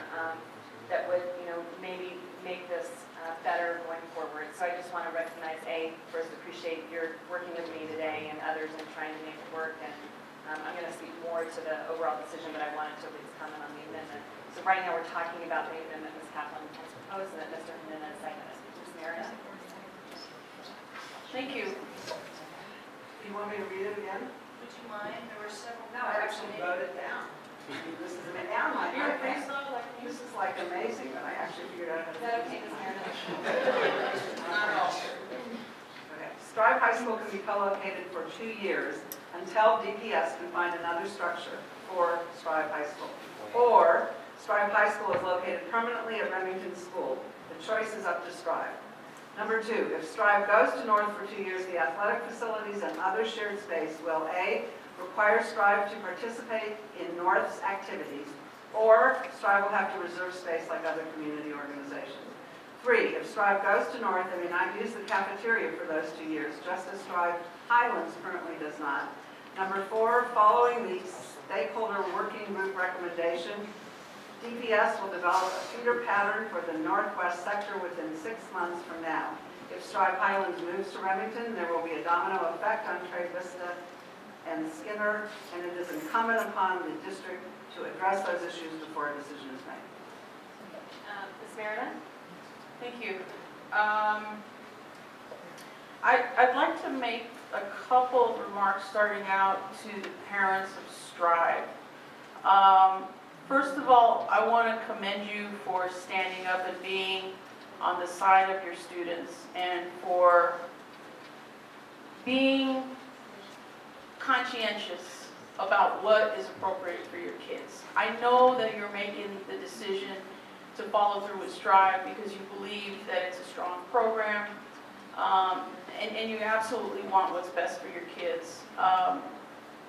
I think a lot of parents miss out on some opportunities to stand with their kids, and life gets in the way sometimes. You seem to be outliers, and so I want to thank you for setting the example for a lot of other parents, because it is possible, as my mother and my father were able to show, and as you seem to be showing today. I'm a little sad that we didn't hear from you today, you parents. I know that some of you are here because you're required to be here as community service hours to prove to the Strive organization that you're involved. And yeah, I know that sounds funny, but I've been in meetings where some of you had to sign in. So, but I'm disappointed to not hear from you, because that's what you have to say is more important to me than what the administration, who is getting a salary, has to say. You are the taxpayer. What matters is what you have to say. Also, I think it's fair to admit to all of the community of North Denver that this was a done deal. this was decided ahead of time. I didn't want it that way. Your representative, Arturo Jimenez, didn't want it that way. Many of you didn't want it that way. But because this school franchise has a growth plan, an expansion plan, we must adhere to that plan. Now, it is possible to have peace in the valley, and we did that in Southwest Denver. When I learned that the Lutheran campus was up for grabs, I pushed the district to acquire it. And the reason why I did that was because there was a West Denver prep school co-located in the Coons-Miller building. Coons-Miller is trying to come online as a K-12 art school. We like that idea in Southwest Denver, and the co-location was not working. I don't care what the marketing says, I don't care what the talking points said. What you heard from the teacher that was here earlier was pretty much close to what Coons-Miller was experiencing. So I pushed the district to acquire that building, and West Denver Prep, then called at the time, took advantage of that. They moved in there, they've opened a school, and I'm really excited to hear, Antonio, that you went down to Kennedy and you participated in an event there, because that's the way we like it in Southwest Denver. That's why we have a Southwest Denver open school fair, and I forget exactly what we call it, but every year we get all the schools together, whether they're charter or whatever, just to show people what's available in Southwest Denver, because that's the way you do it. And all kids are supported, all kids are respected, there's space for everybody. Many people seem to think that that space needs to be a co-located space. And for as many times, I've asked over and over and over, show me the proof that co-location is actually good for kids. Show me the proof that absent any kind of, student attrition or any kind of management of a student population, that it's actually good for the kids. It doesn't exist. There's no proof of it. And so, the reality of the situation is, again, this was a decision that was made ahead of time. It was made ahead of time with the collaboration of some of the education reform organizations that are here today, that are represented. A+ Denver's here, Colorado Children's Campaign folks are here, we've got DEFR that's here. These are people who aren't, and Stanford Children, thank you. This is an easy exercise for them. I actually, again, I want to, point out and celebrate Principal Vigil's decision to send his own child to West Denver Prep. I appreciate that, and I thank you for that, and you deserve a lot of respect for that. But many of these other people will not do that. No matter what they tell you, they're not going to do that. So, this is a decision that's made by people who will not be sending their kids to that school, including, I'm very sad to say, the superintendent. And so, it's obvious, painfully obvious, that what North Denver wants doesn't matter. Those of you who pay taxes, and I'm talking about all of you parents, what you want at the end of the day doesn't matter. You are being asked to line up at the voting booth and vote for higher taxes, pay your taxes dutifully, and that's all we want out of you. We're asking you to surrender your children at whatever school we happen to be able to provide for you. We don't really want your input. And so the question needs to be asked, and I hope that you all ask this board and this district some questions like, at what point or how does community input actually get to play a role? If parents don't want it, if Northwest Denver parents don't want this, and I have to add Smiley parents, because next month we will be voting to close, and the nice word is phase out. But we're going to be voting to close Smiley Middle School. If they don't want it, why is this being forced upon them? Why is this being forced upon any of you? Mayor, did you have a position on the amendment? I'm getting to it. I believe I still have the floor. I just, Thank you. you just had a lot of people, I think people are waiting. Yeah, I know. And so the problem is that we're perpetuating this idea that all we want you to do is pay your taxes and then go home and don't say anything about it. And I know for a lot of the staff members at DPS, that's not what the image they want to transmit to you. For a lot of the teachers, that's not the image they want to transmit to you, but that's what you're being told loud and clear through our actions. I don't understand the need to intentionally pick a fight with the community that provides for the schools, and I have to say that provides for the salaries of the people, not of the 7 because we're unpaid, but who provide the salaries for the people that really are making the decisions here. The board's not making the decision. And so, you know, I'm going to really push hard for this board to get to the point where it stops creating strife, where it stops creating battles in communities. You know, hopefully they can get to the point where they can see what we do in Southwest Denver and the peaceful coexistence we have in Southwest Denver and replicate that. Because it doesn't have to be that way, and we're not showing kids our best face. And even though only some people associated with DPS are certified, we're all teachers. And it doesn't have to be this way. And so I will be in support of Director Kaplan's amendment. Thank you.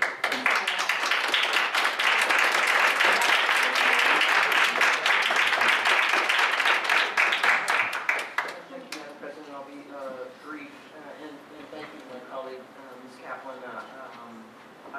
I'm actually intrigued by a number of the things in your amendment. I don't think I can support it in its entirety, and there are a couple of reasons. One is our resolution spelled out, and I think the commitment around co-location is that how it actually moves forward is up to the people in that building, and I don't think the board should be dictating those terms. Nonetheless, I think there are some interesting ideas in what you have proposed, and I hope that that the leaders and the principals, and I know that the commitment on both of their parts to engage their communities, particularly their faculties and their students, will consider some of those ideas as a way to guide the relationship in the co-location. So I won't support the amendment as it stands, but I do think there's some really interesting and worthy ideas that are worth considering as they move forward, and as the people who rightfully have the responsibility to make these decisions in co-location consider them. Okay, Ms. Meredith? What my Vice President Haynes, what I'd like to suggest is maybe that you offer a friendly amendment. I mean, we're here to make this a win-win situation. Maybe we need to hear it again, and we can find some things to massage that could be mutually, you know, let's look for a win-win. Ms. Kaplan? That's actually what I was going to suggest. Is there are things where we can have a starting point and we can actually get to consensus following Mr. Lincoln. I would like to try and do that. So I'm happy to tender a friendly amendment if there are things that you can live with. Should we start there, or should we start with the things you don't like? Or if you're not willing to do that, we'll vote on it. I don't know. I mean, I have to see it. I can't. Ms. Rowe? Okay, Ms. Rowe? Ms. Rowe? Thank you, Madam President. Is it on? Yes. Thank you. Speaking to the amendment, and then we'll speak more generally about this whole situation later, but I am looking at the resolution that was posted, which calls on the communities and the leaders of these schools to make decisions about how they are going to work together to make things happen. And so I need to echo some of what Ms. Haynes said, and I also find to a degree that this is quite prescriptive with what it's describing. And again, the ideas that come up with how these two schools work together, I believe should come from the two school communities, not from the Board of Education. Thank you. Okay, Ms. Meredith, then I'm going to call the question. I'd like to ask, Madam President, that you allow us to take a short recess for about 10 minutes so we can, I mean, it looks like the amendment is going to be printed out, so we can put it on a table in front of us, and I think we should probably take a few minutes to see where we can come to a win-win. Okay, I already know because I spent all morning and most of the I'd afternoon trying like to to. find it. So, and Ms. Haynes? Well, I'm willing to 5 minutes. to work with it. I mean, I don't know that we have anything to lose at this point, but if people obviously feel that they don't want to talk about it. It's not talking about it. I think people have already figuring out how we can make this okay. There's a way.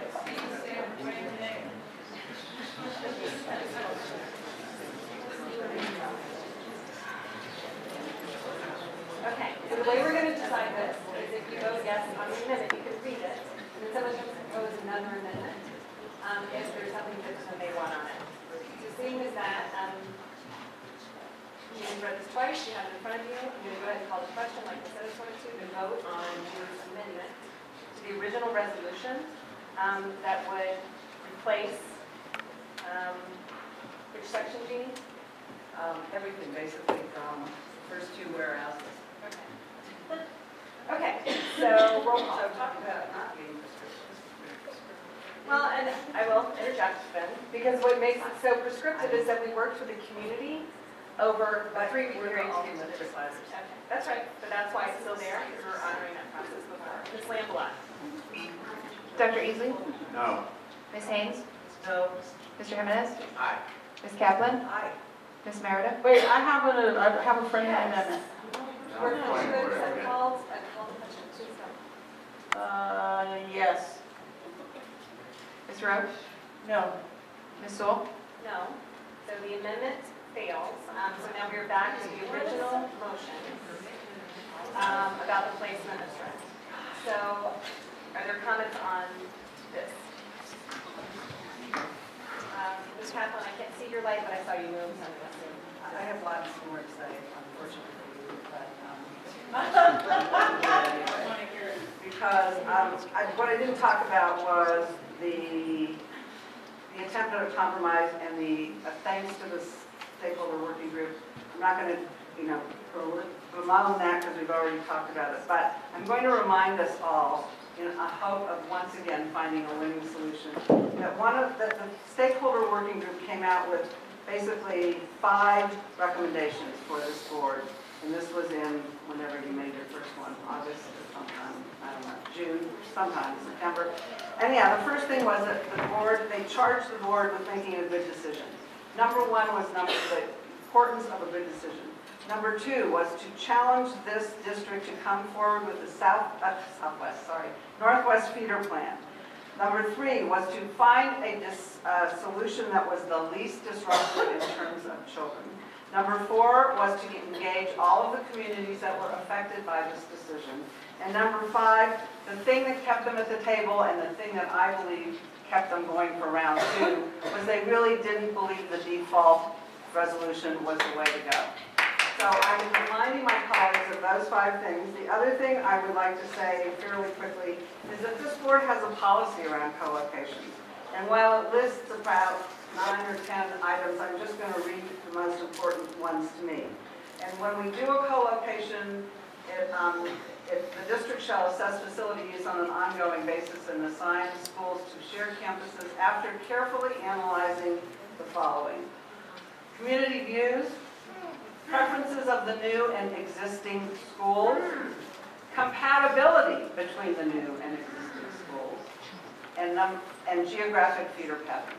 So with that in mind, I once again ask my colleagues to think seriously. We have, if my amendment, I have nothing in this except that to do the right thing. I'm okay to find another way to make this a winning solution for everybody. So if it isn't my amendment, come forward with something where we don't leave this room with another yet more divided community.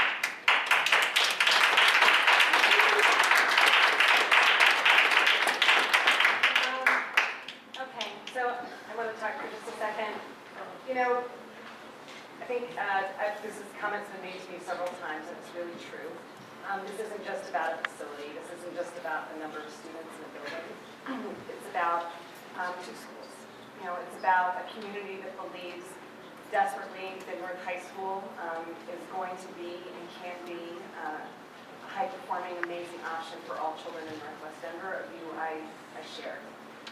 It's also a community that believes in the opportunity for its kids and its students to be, in many cases, its first generation of going to college, and opportunities we don't provide enough of in this district, which is just a fact.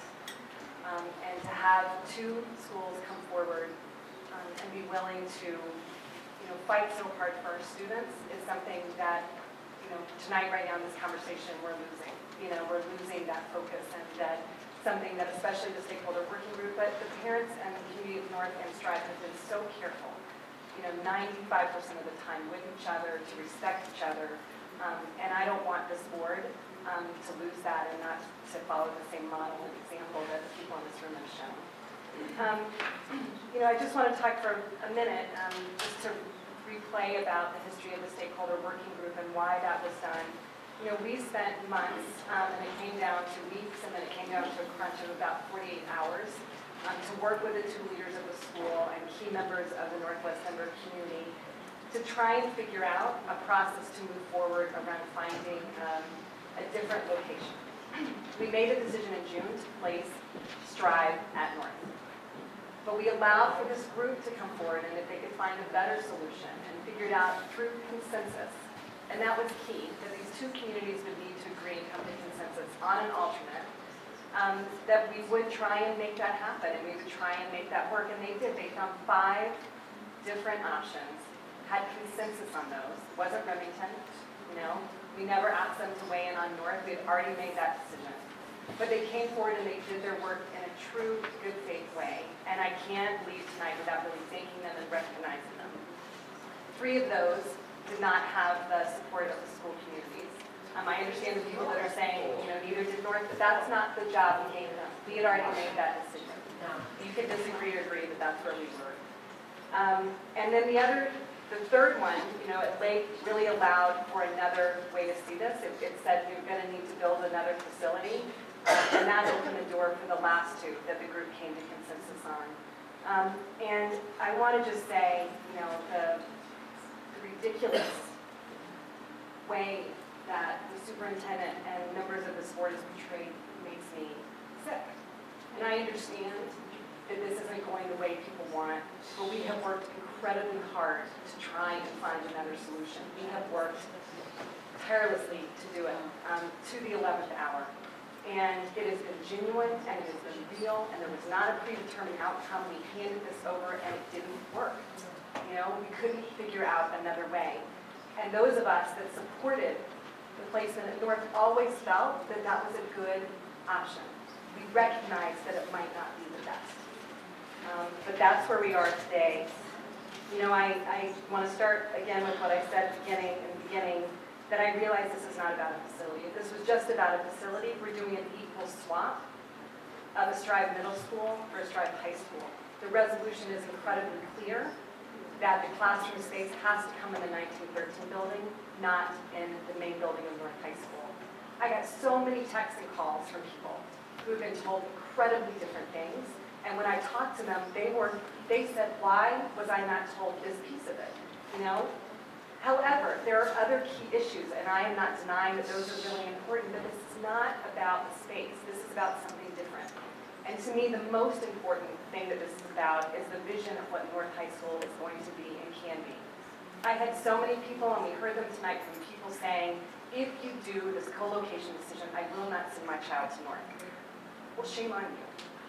This is going to be an incredible high school. This is going to be an incredible high school. We're going to invest in it. We're going to be working in it. And I understand, you know, that tonight, and maybe for a couple days, that people are going to say that's their feeling. I know, having worked with people like Suzanne Leff, I'm sorry, I'm going to call people out, and Ginny Davis Schley, Renee Martinez-Stone, Mike Kiley, that they, you know, they're angry and they don't agree, but I know they believe in North no matter what happens tonight. And I would say to people that are thinking about not sending their kids to North, to follow Jen and listen to them. You don't have to listen to me. They're going to fight tomorrow for the school, and a lot of other people are. The resources they need, the support they need, they're going to have the commitment of this board and the superintendent to get there. So anyway, I plan on supporting the resolution, and Ms. Rowe, Ms. Haynes. Thank you, Madam President. I will try to debrief, and what I really want to talk about is building great educational environments. And what I want to do is share with you the journey that we've been through. My colleague, Ms. Sewell, did a good job of describing the incredible work of the stakeholder group, and I thank them too. Over the past 8 or so months, all of my colleagues have had the opportunity to spend time in Northwest Denver, and I have had that opportunity. As I look around this room, there aren't too many of you that I haven't had a chance to meet with as a group or one-on-one individually, so that you could share your hopes, your dreams, your fears, your concerns about what was going to happen here.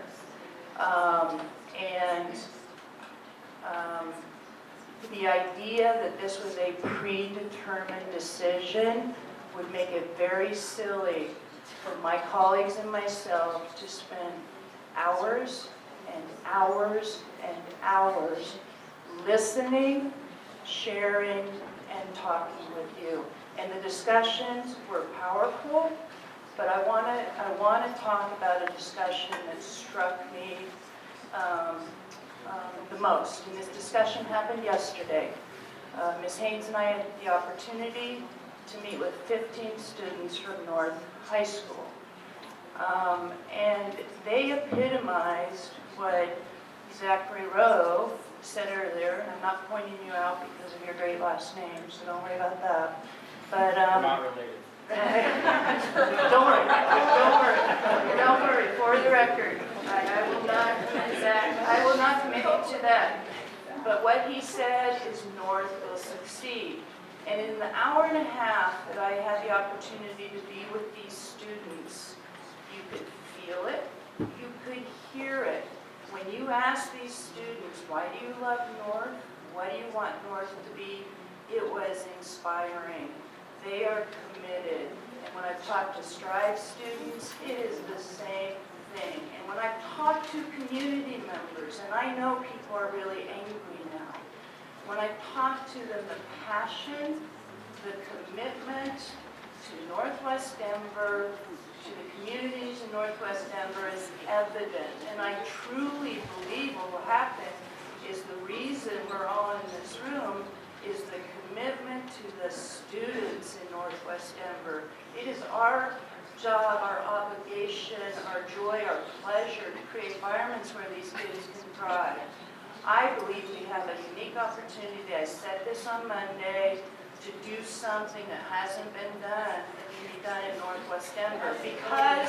Because of your community, we have an opportunity to build 2 great high schools. So I hope that we take the energy and the passion and the smarts from the adults in this room, in that community, and create what those kids were talking to Ms. Haynes and myself yesterday in that room. They want to make North great. I believe they can. I'm committed to that, and we have a terrific opportunity here. The only other thing I want to add with regard to co-location, I can go back a year people were so angry in a community in southeast Denver and said, you are destroying our school. You are destroying our school because you are going to commit to a co-location. And right now, when I look at what's happening at Merrill and C3, it is quite extraordinary.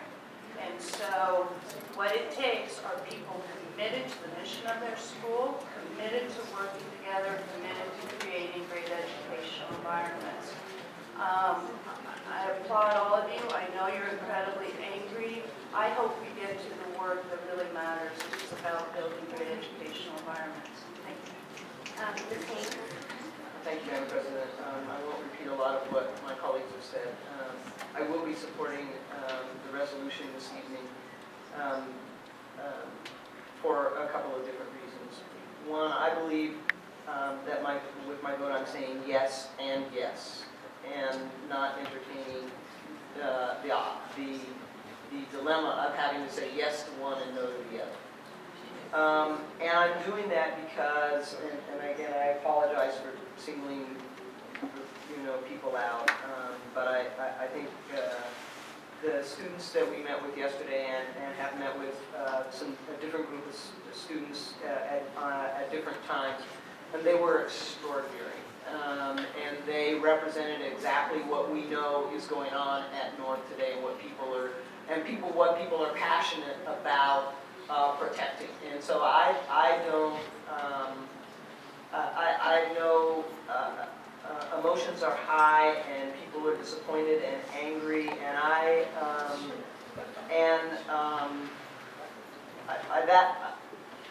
I'm not going to take that as a personal attack, because I know where it comes from is your incredible desire to protect what you see is amazing at North, and it truly is.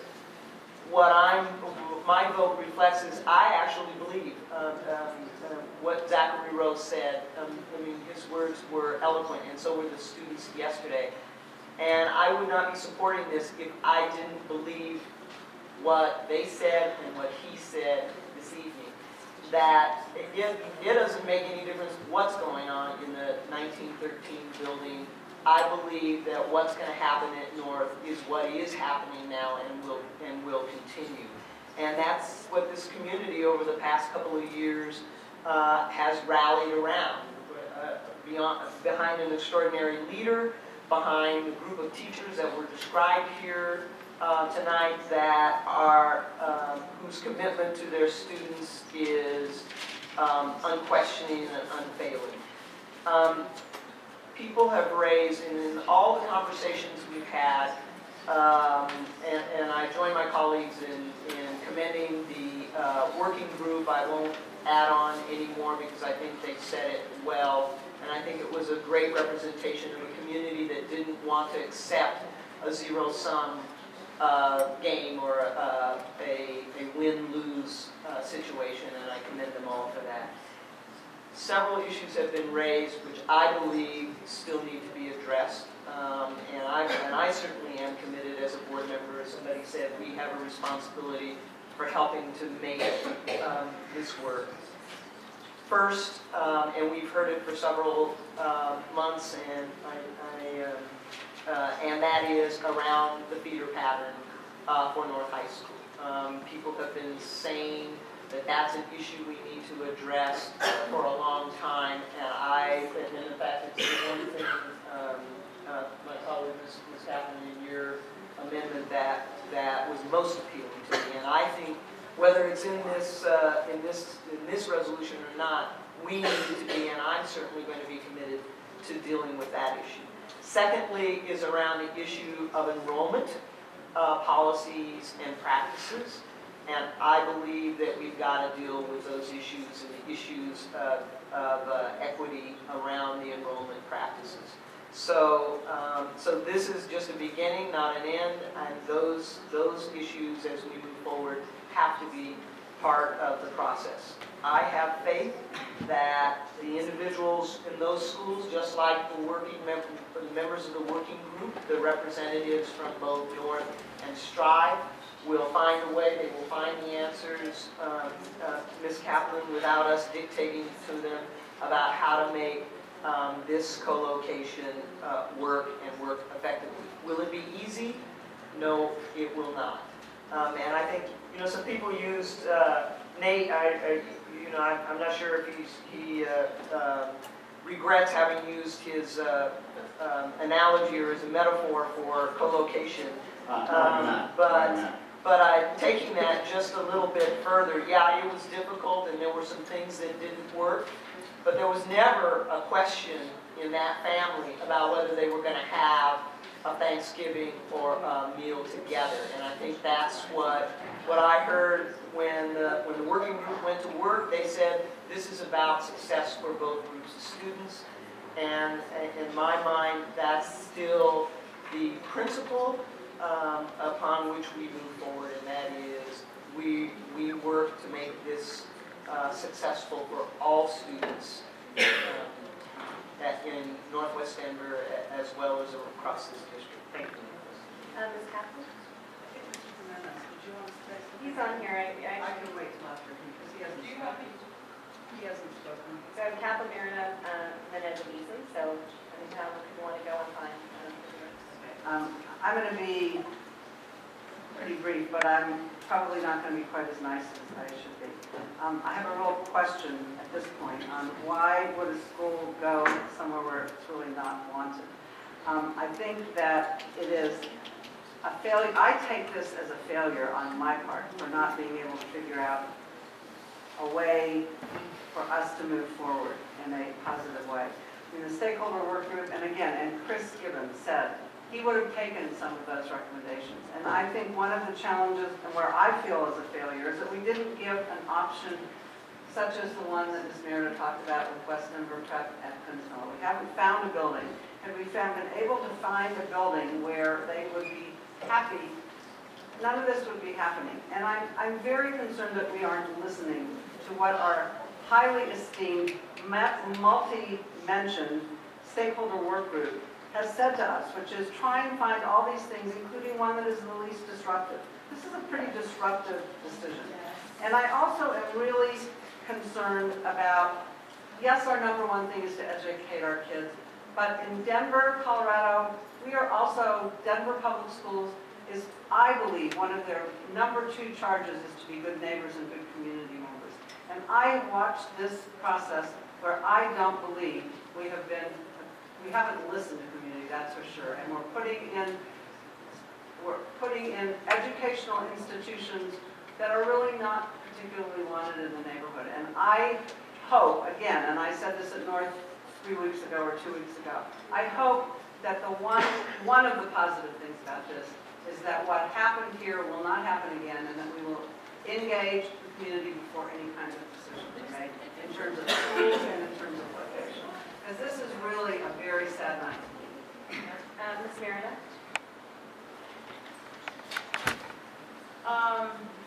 Accountability in this particular issue needs to begin at the top.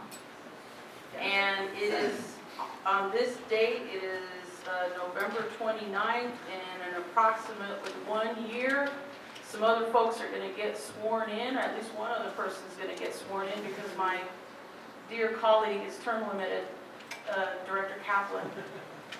Accountability needs to start from the top. November 2013, be there.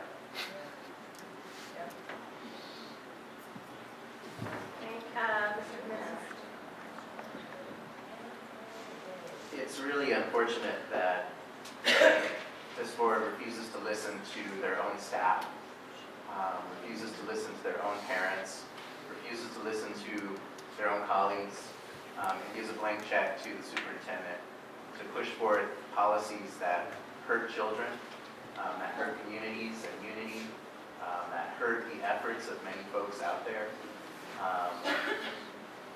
It's unfortunate that we've adopted this manifest destiny style co-location idea. It's now become a religion, and we're allowing the superintendent to force his religion upon us without any proof that it's efficient and that it's quality and that it works and that it's good and in the interest of children.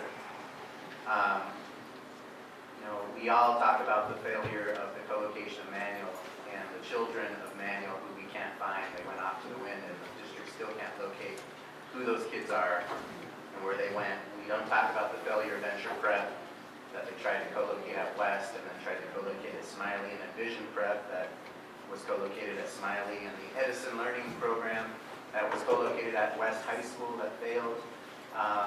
No one's really addressed the issue of how the co-location wasn't working at Coons Miller for the old West Denver Prep and Coons Miller Creative Arts Academy. Lake has not been working as a co-location. It has limited the enrollment of Lake from the very beginning. It is not working for the International Baccalaureate program. It's not working for the Brown parents who want a feeder pattern and want alignment with the IB program. And people even bring up Odyssey and Westerly Creek as an example of how co-location can work. Well, they got out of their co-location as soon as they could, and now they're not co-located. And they came and told us, we made it work, but it was not ideal for our students and not ideal for anyone. So why are we not listening to the evidence that we do have? Why aren't we listening to the experience that we do have about these co-locations? Why don't we provide proper facilities? We have them for all schools to succeed. We can simply do that, and I'll tell you, it's a fault of leadership, right? It's a fault of representative leadership. Some of you spoke to this already.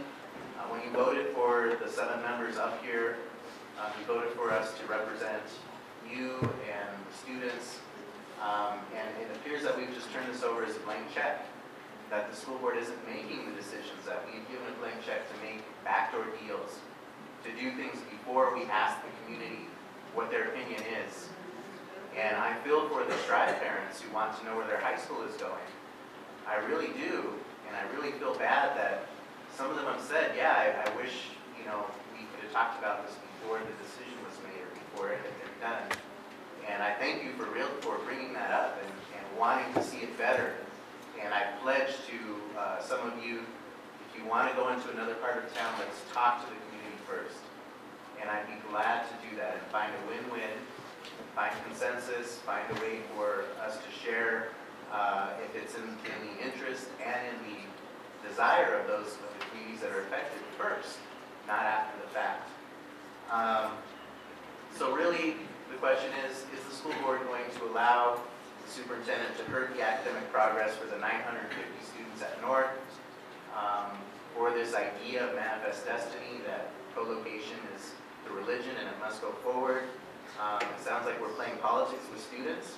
I want to see real strategies that combat the dropout rate, that combat the low graduation rate, that raise our ability to have success in college for our students, and not these empty political, religious ideas and ideologies that basically we've turned over to other folks. I really want to commend the principal, former principal of Skinner and current principal of North High School, Nicole Belsae, for making such great strides in the middle schools in Northwest Denver, with the help of all the Choose Northwest Middle Schools Now, and all the parents out there, the Northwest Community Committee. And I want to ask, if you make it so difficult for Principal Belsae, to my colleagues, if you make it so difficult that, God forbid, that she resign or that she can't fulfill her mission, I expect you to resign as well. Yeah.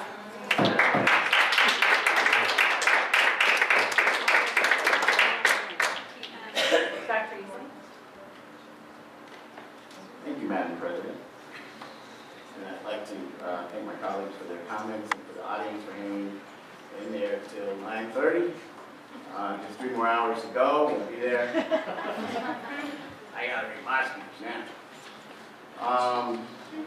First, I'd like to acknowledge the hard work that every single person in this room has put into this decision.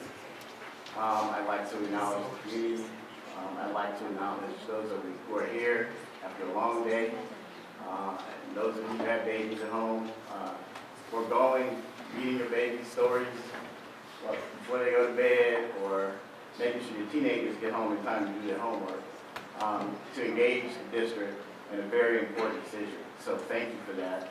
I hope we continue to have this level of interest in our public school system, because I, for one, am a strong believer that without a strong public school system, we won't have a strong United States.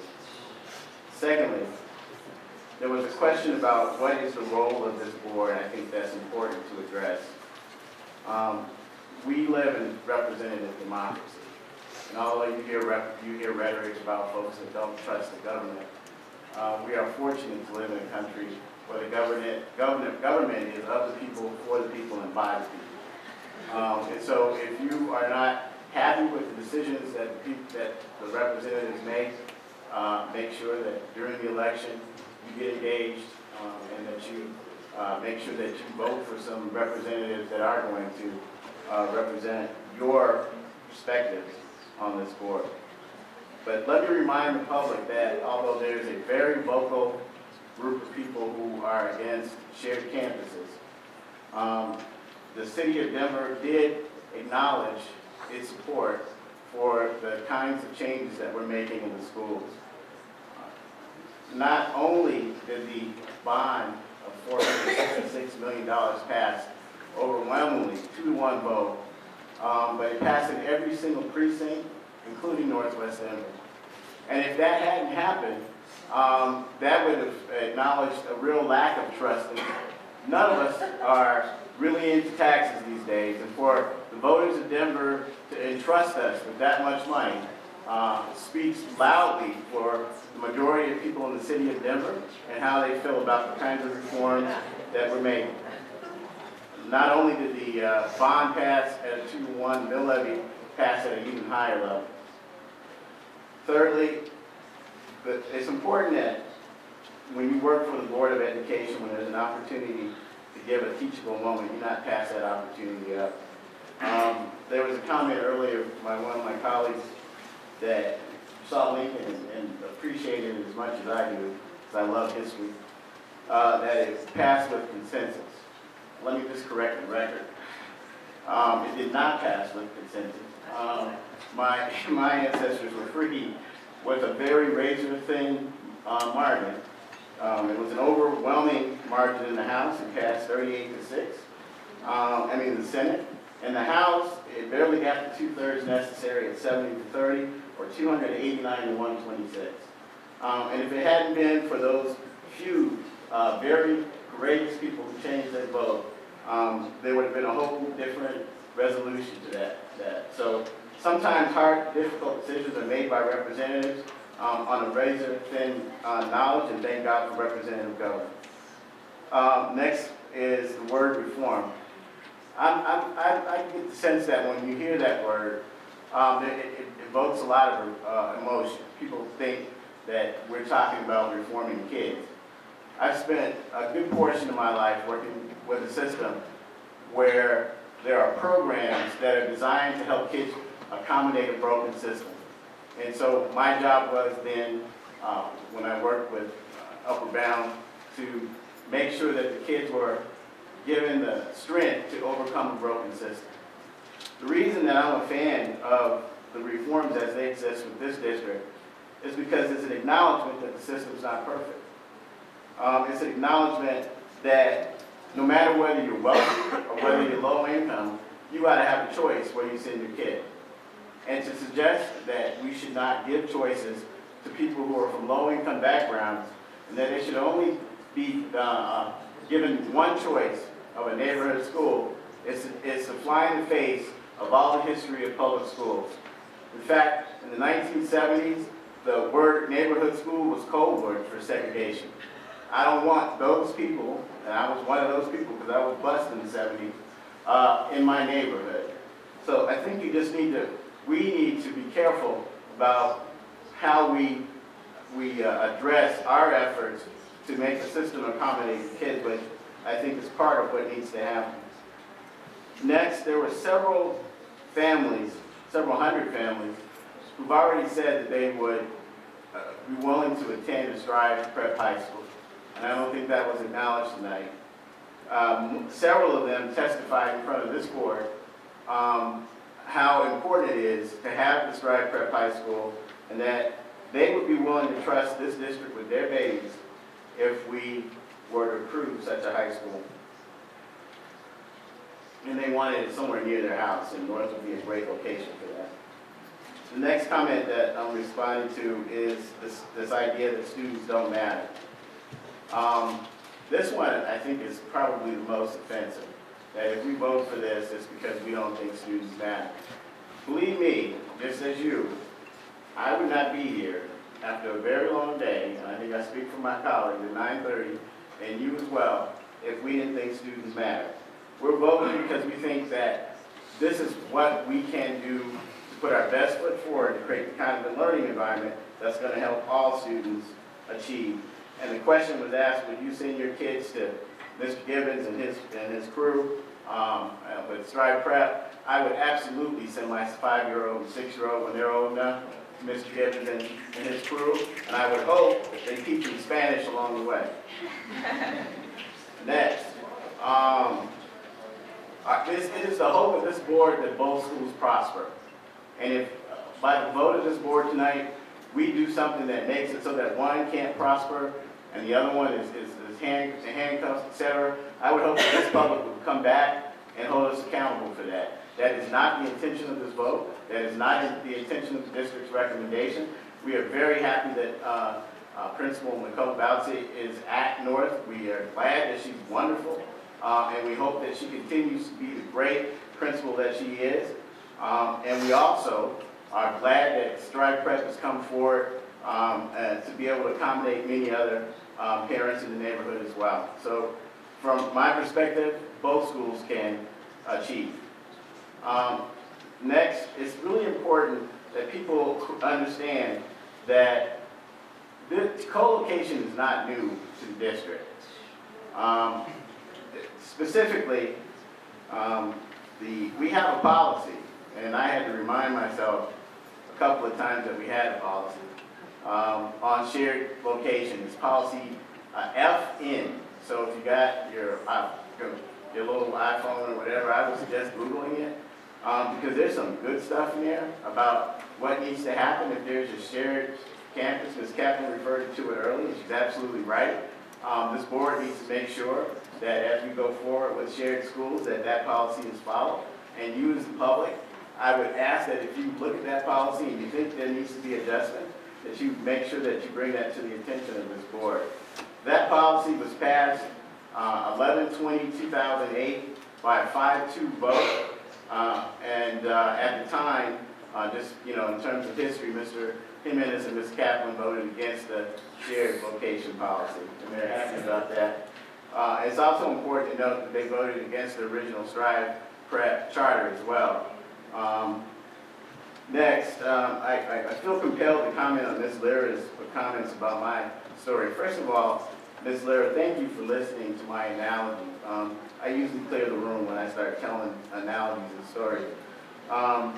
But my point of the story about the 3 adults and 2 kids was not to suggest that I shouldn't invite my 29-year-old baby girl to my house for Thanksgiving because we disagree on how my 5-year-old and 6-year-old should be treated. Yes, I do have kids that far apart. My point of the story is I should stop calling her my 29-year-old baby girl and start treating her like an adult. And if we had that agreement at the beginning, maybe Thanksgiving would have been a little bit better for the adults in that situation. So I'm not suggesting that we shouldn't have a co-location. I'm suggesting that we should follow policy FN to the T and make sure that the adults do get along and do have some ground rules as we go forward with this policy. I only have like 2 more points and then you guys can. All right, now I got 20 more points. I'd just like to point out that, talking about skin in the game, both of my boys attend a co-located school. And my wife and I are very happy with that situation. And I think that's also true for the board president, whose kids also attend co-located schools. And all the horrible things that you might have heard is going to happen is not happening. My kids are learning. I can guarantee you if that wasn't the case, my wife would have moved them a long time ago. Next, there's an item on the board that was approved, on the agenda that was approved in the consent agenda that unfortunately I didn't hold because I had a feeling we'd be doing a lot of talking tonight, but it was an item that I put forward, item 4.03, approval of resolution regarding legacy task force. The point of that resolution was for the district to appoint a task force to make sure that as we do things with campuses, as we share campuses, as we get new programs, that we not lose the legacy of that school. As a Montbello graduate who voted to reform Montbello, I don't want my legacy lost because there's different programs in the school. And I think I speak for a lot of people who graduated from DPS who would agree that they don't want that lost. And so if you're interested in that task force, make sure you get in touch with a board member or the superintendent or someone to say that I am interested in figuring out how we protect the legacy of high schools because I'm a DPS graduate or because I live in the neighborhood and that high school legacy is important. Next, there were 15 students who gave letters to this board about basically saying they don't want the school co-located. I want to first thank the students for writing those letters and encourage them to continue writing those letters because it's very important that we participate in democracy. If you don't believe me, ask the Republicans who kind of wrote off a good portion of this country and found out after the election you can't do that. And hopefully they'll be the party of Lincoln again one of these days and have a policy or have policies that we can all vote for. So democracy is very important, so I want to acknowledge student voice, and that's great. But the comments, some of the comments that the students made, I asked the district to respond to. I'm not going to read these to you because you throw me out of the room. But I want to say there were several comments, and Madam President, I would like the responses to these comments posted to our website so the students know that we did acknowledge their concerns and their voice. And I would also ask Madam President that this not be the last time that we ask the students how it's going at that school, that there be some kind of formal process to check on that and see how things are going, not just with the students at the traditional North, but also at Stride Prep. That my final note is, look, this is a very emotional process. I personally, dream of my boys having the same experience that I had when I was a kid in school, many, many moons ago. But the world has changed drastically since then. And it takes a changing system in order to accommodate the students that we have today. I believe it's the view of the majority of this board that this shared campus decision is the right decision, that it's a decision that's going to be better for everybody's baby, including the students. And I would hope all you families that said, hey, my kid's going to go to North, I hope you still send them there, that you don't think that because there's a co-location situation, that there's no space. The facts are the school has capacity for 2,100 students. There are currently about 896 students. That means there's still space for 1,204. And Strive Prep is talking about taking 500 across the street. And one of the things that's in this resolution that I don't agree with, but I'll vote for it tonight, is putting handcuffs on Strive so that if y'all doing a great job, you can't go across the street. We got to figure out how to make that school bigger. So that's an acknowledgement that we're doing everything we can to accommodate both schools. Okay. So with that long-winded, hot-air speech, and I apologize for that, but I get a little passionate about this issue. I would like to say that I intend to vote in favor of this resolution. Okay, the superintendent is going to speak, and then we're going to call the question. Spoken.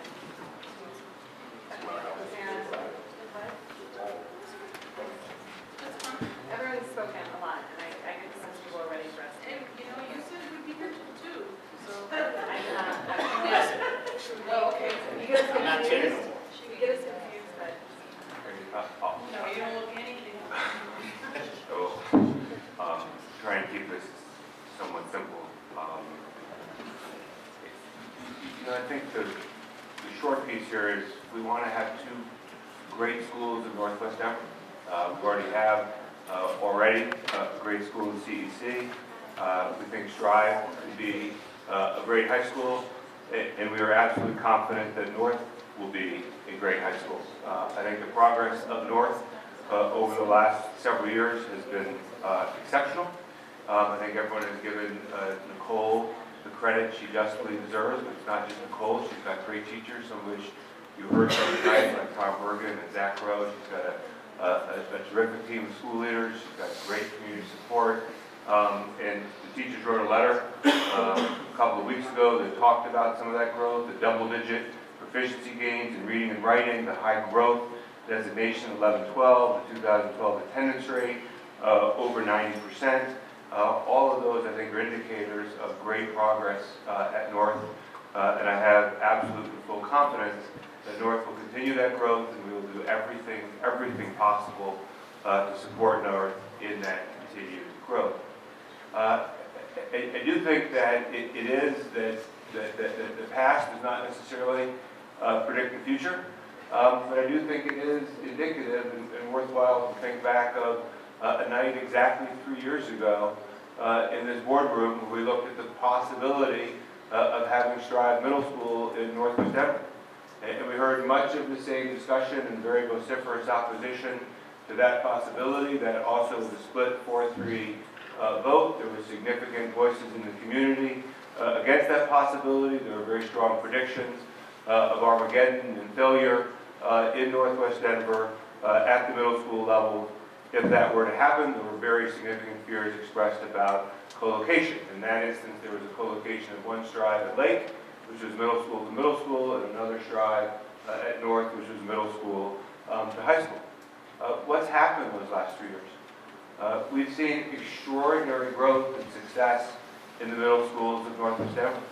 There are this year over 500 more families in Northwest Denver sending their children to Northwest Denver Middle Schools than there were 3 years ago. Over 500 more families.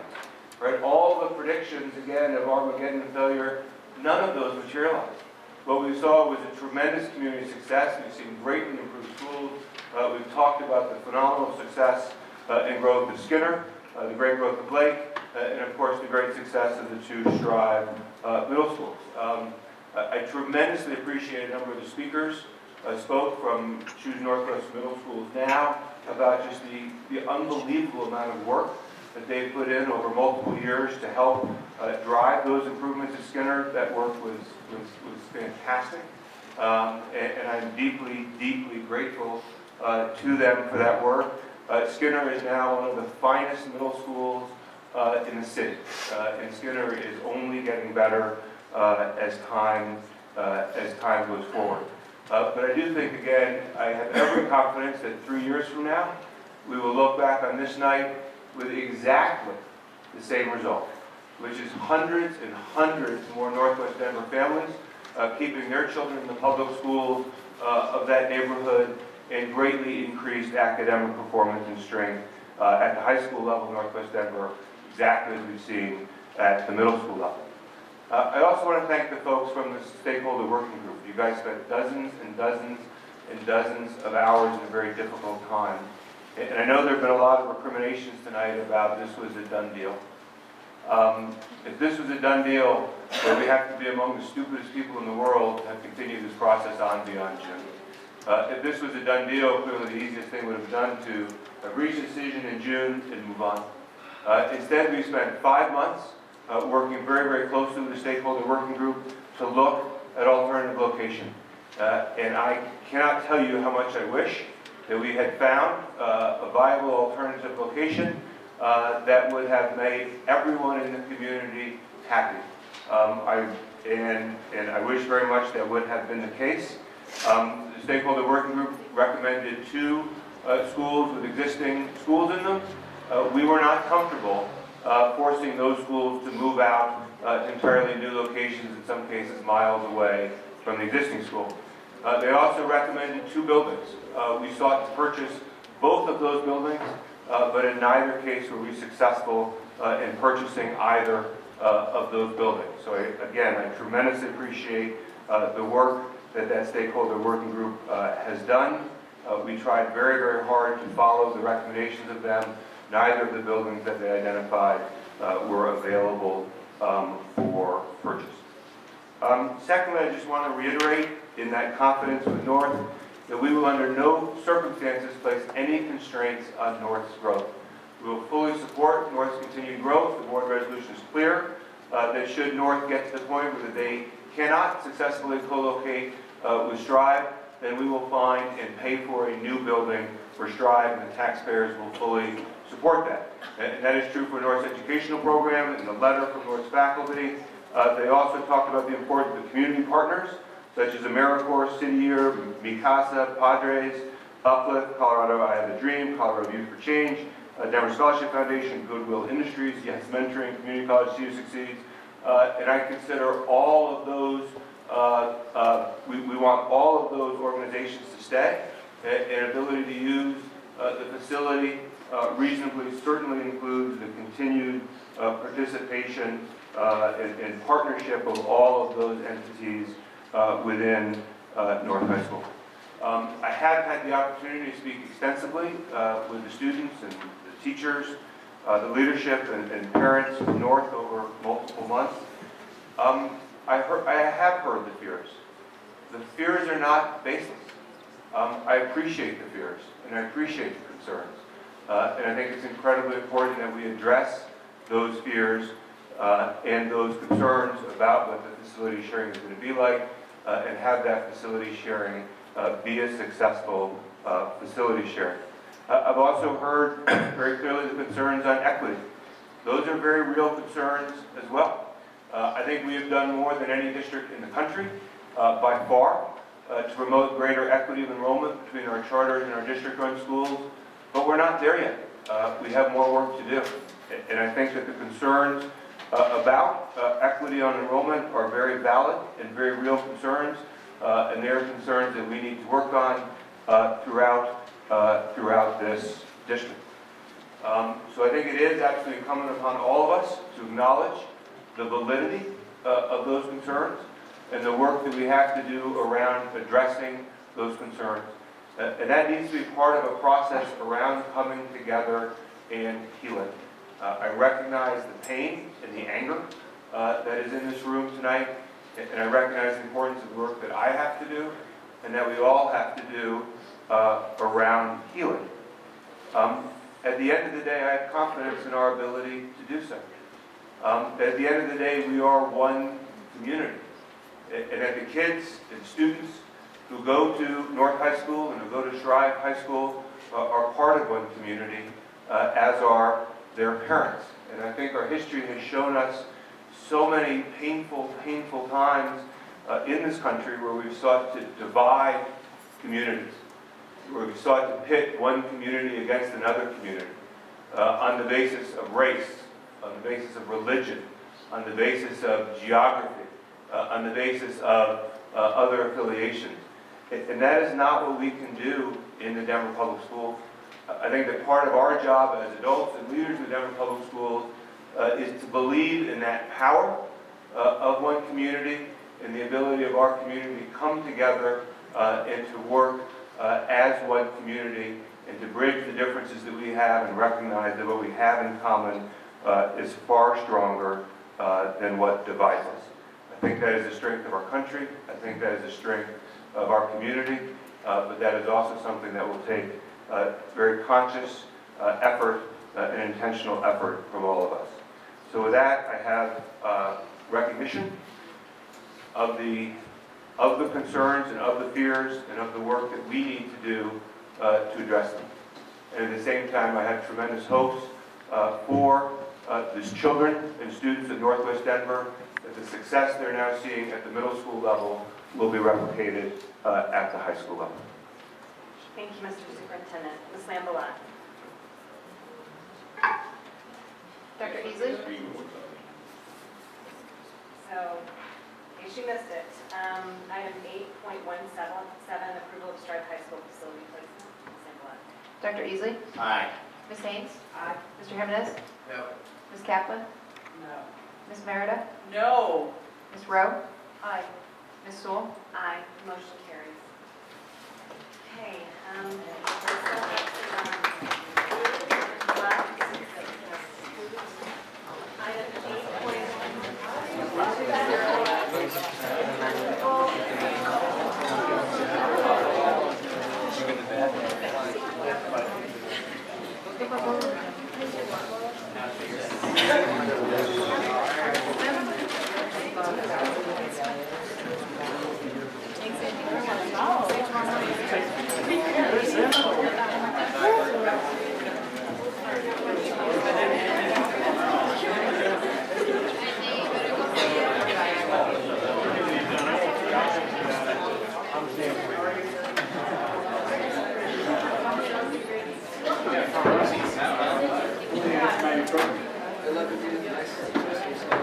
Yeah, I didn't realize that.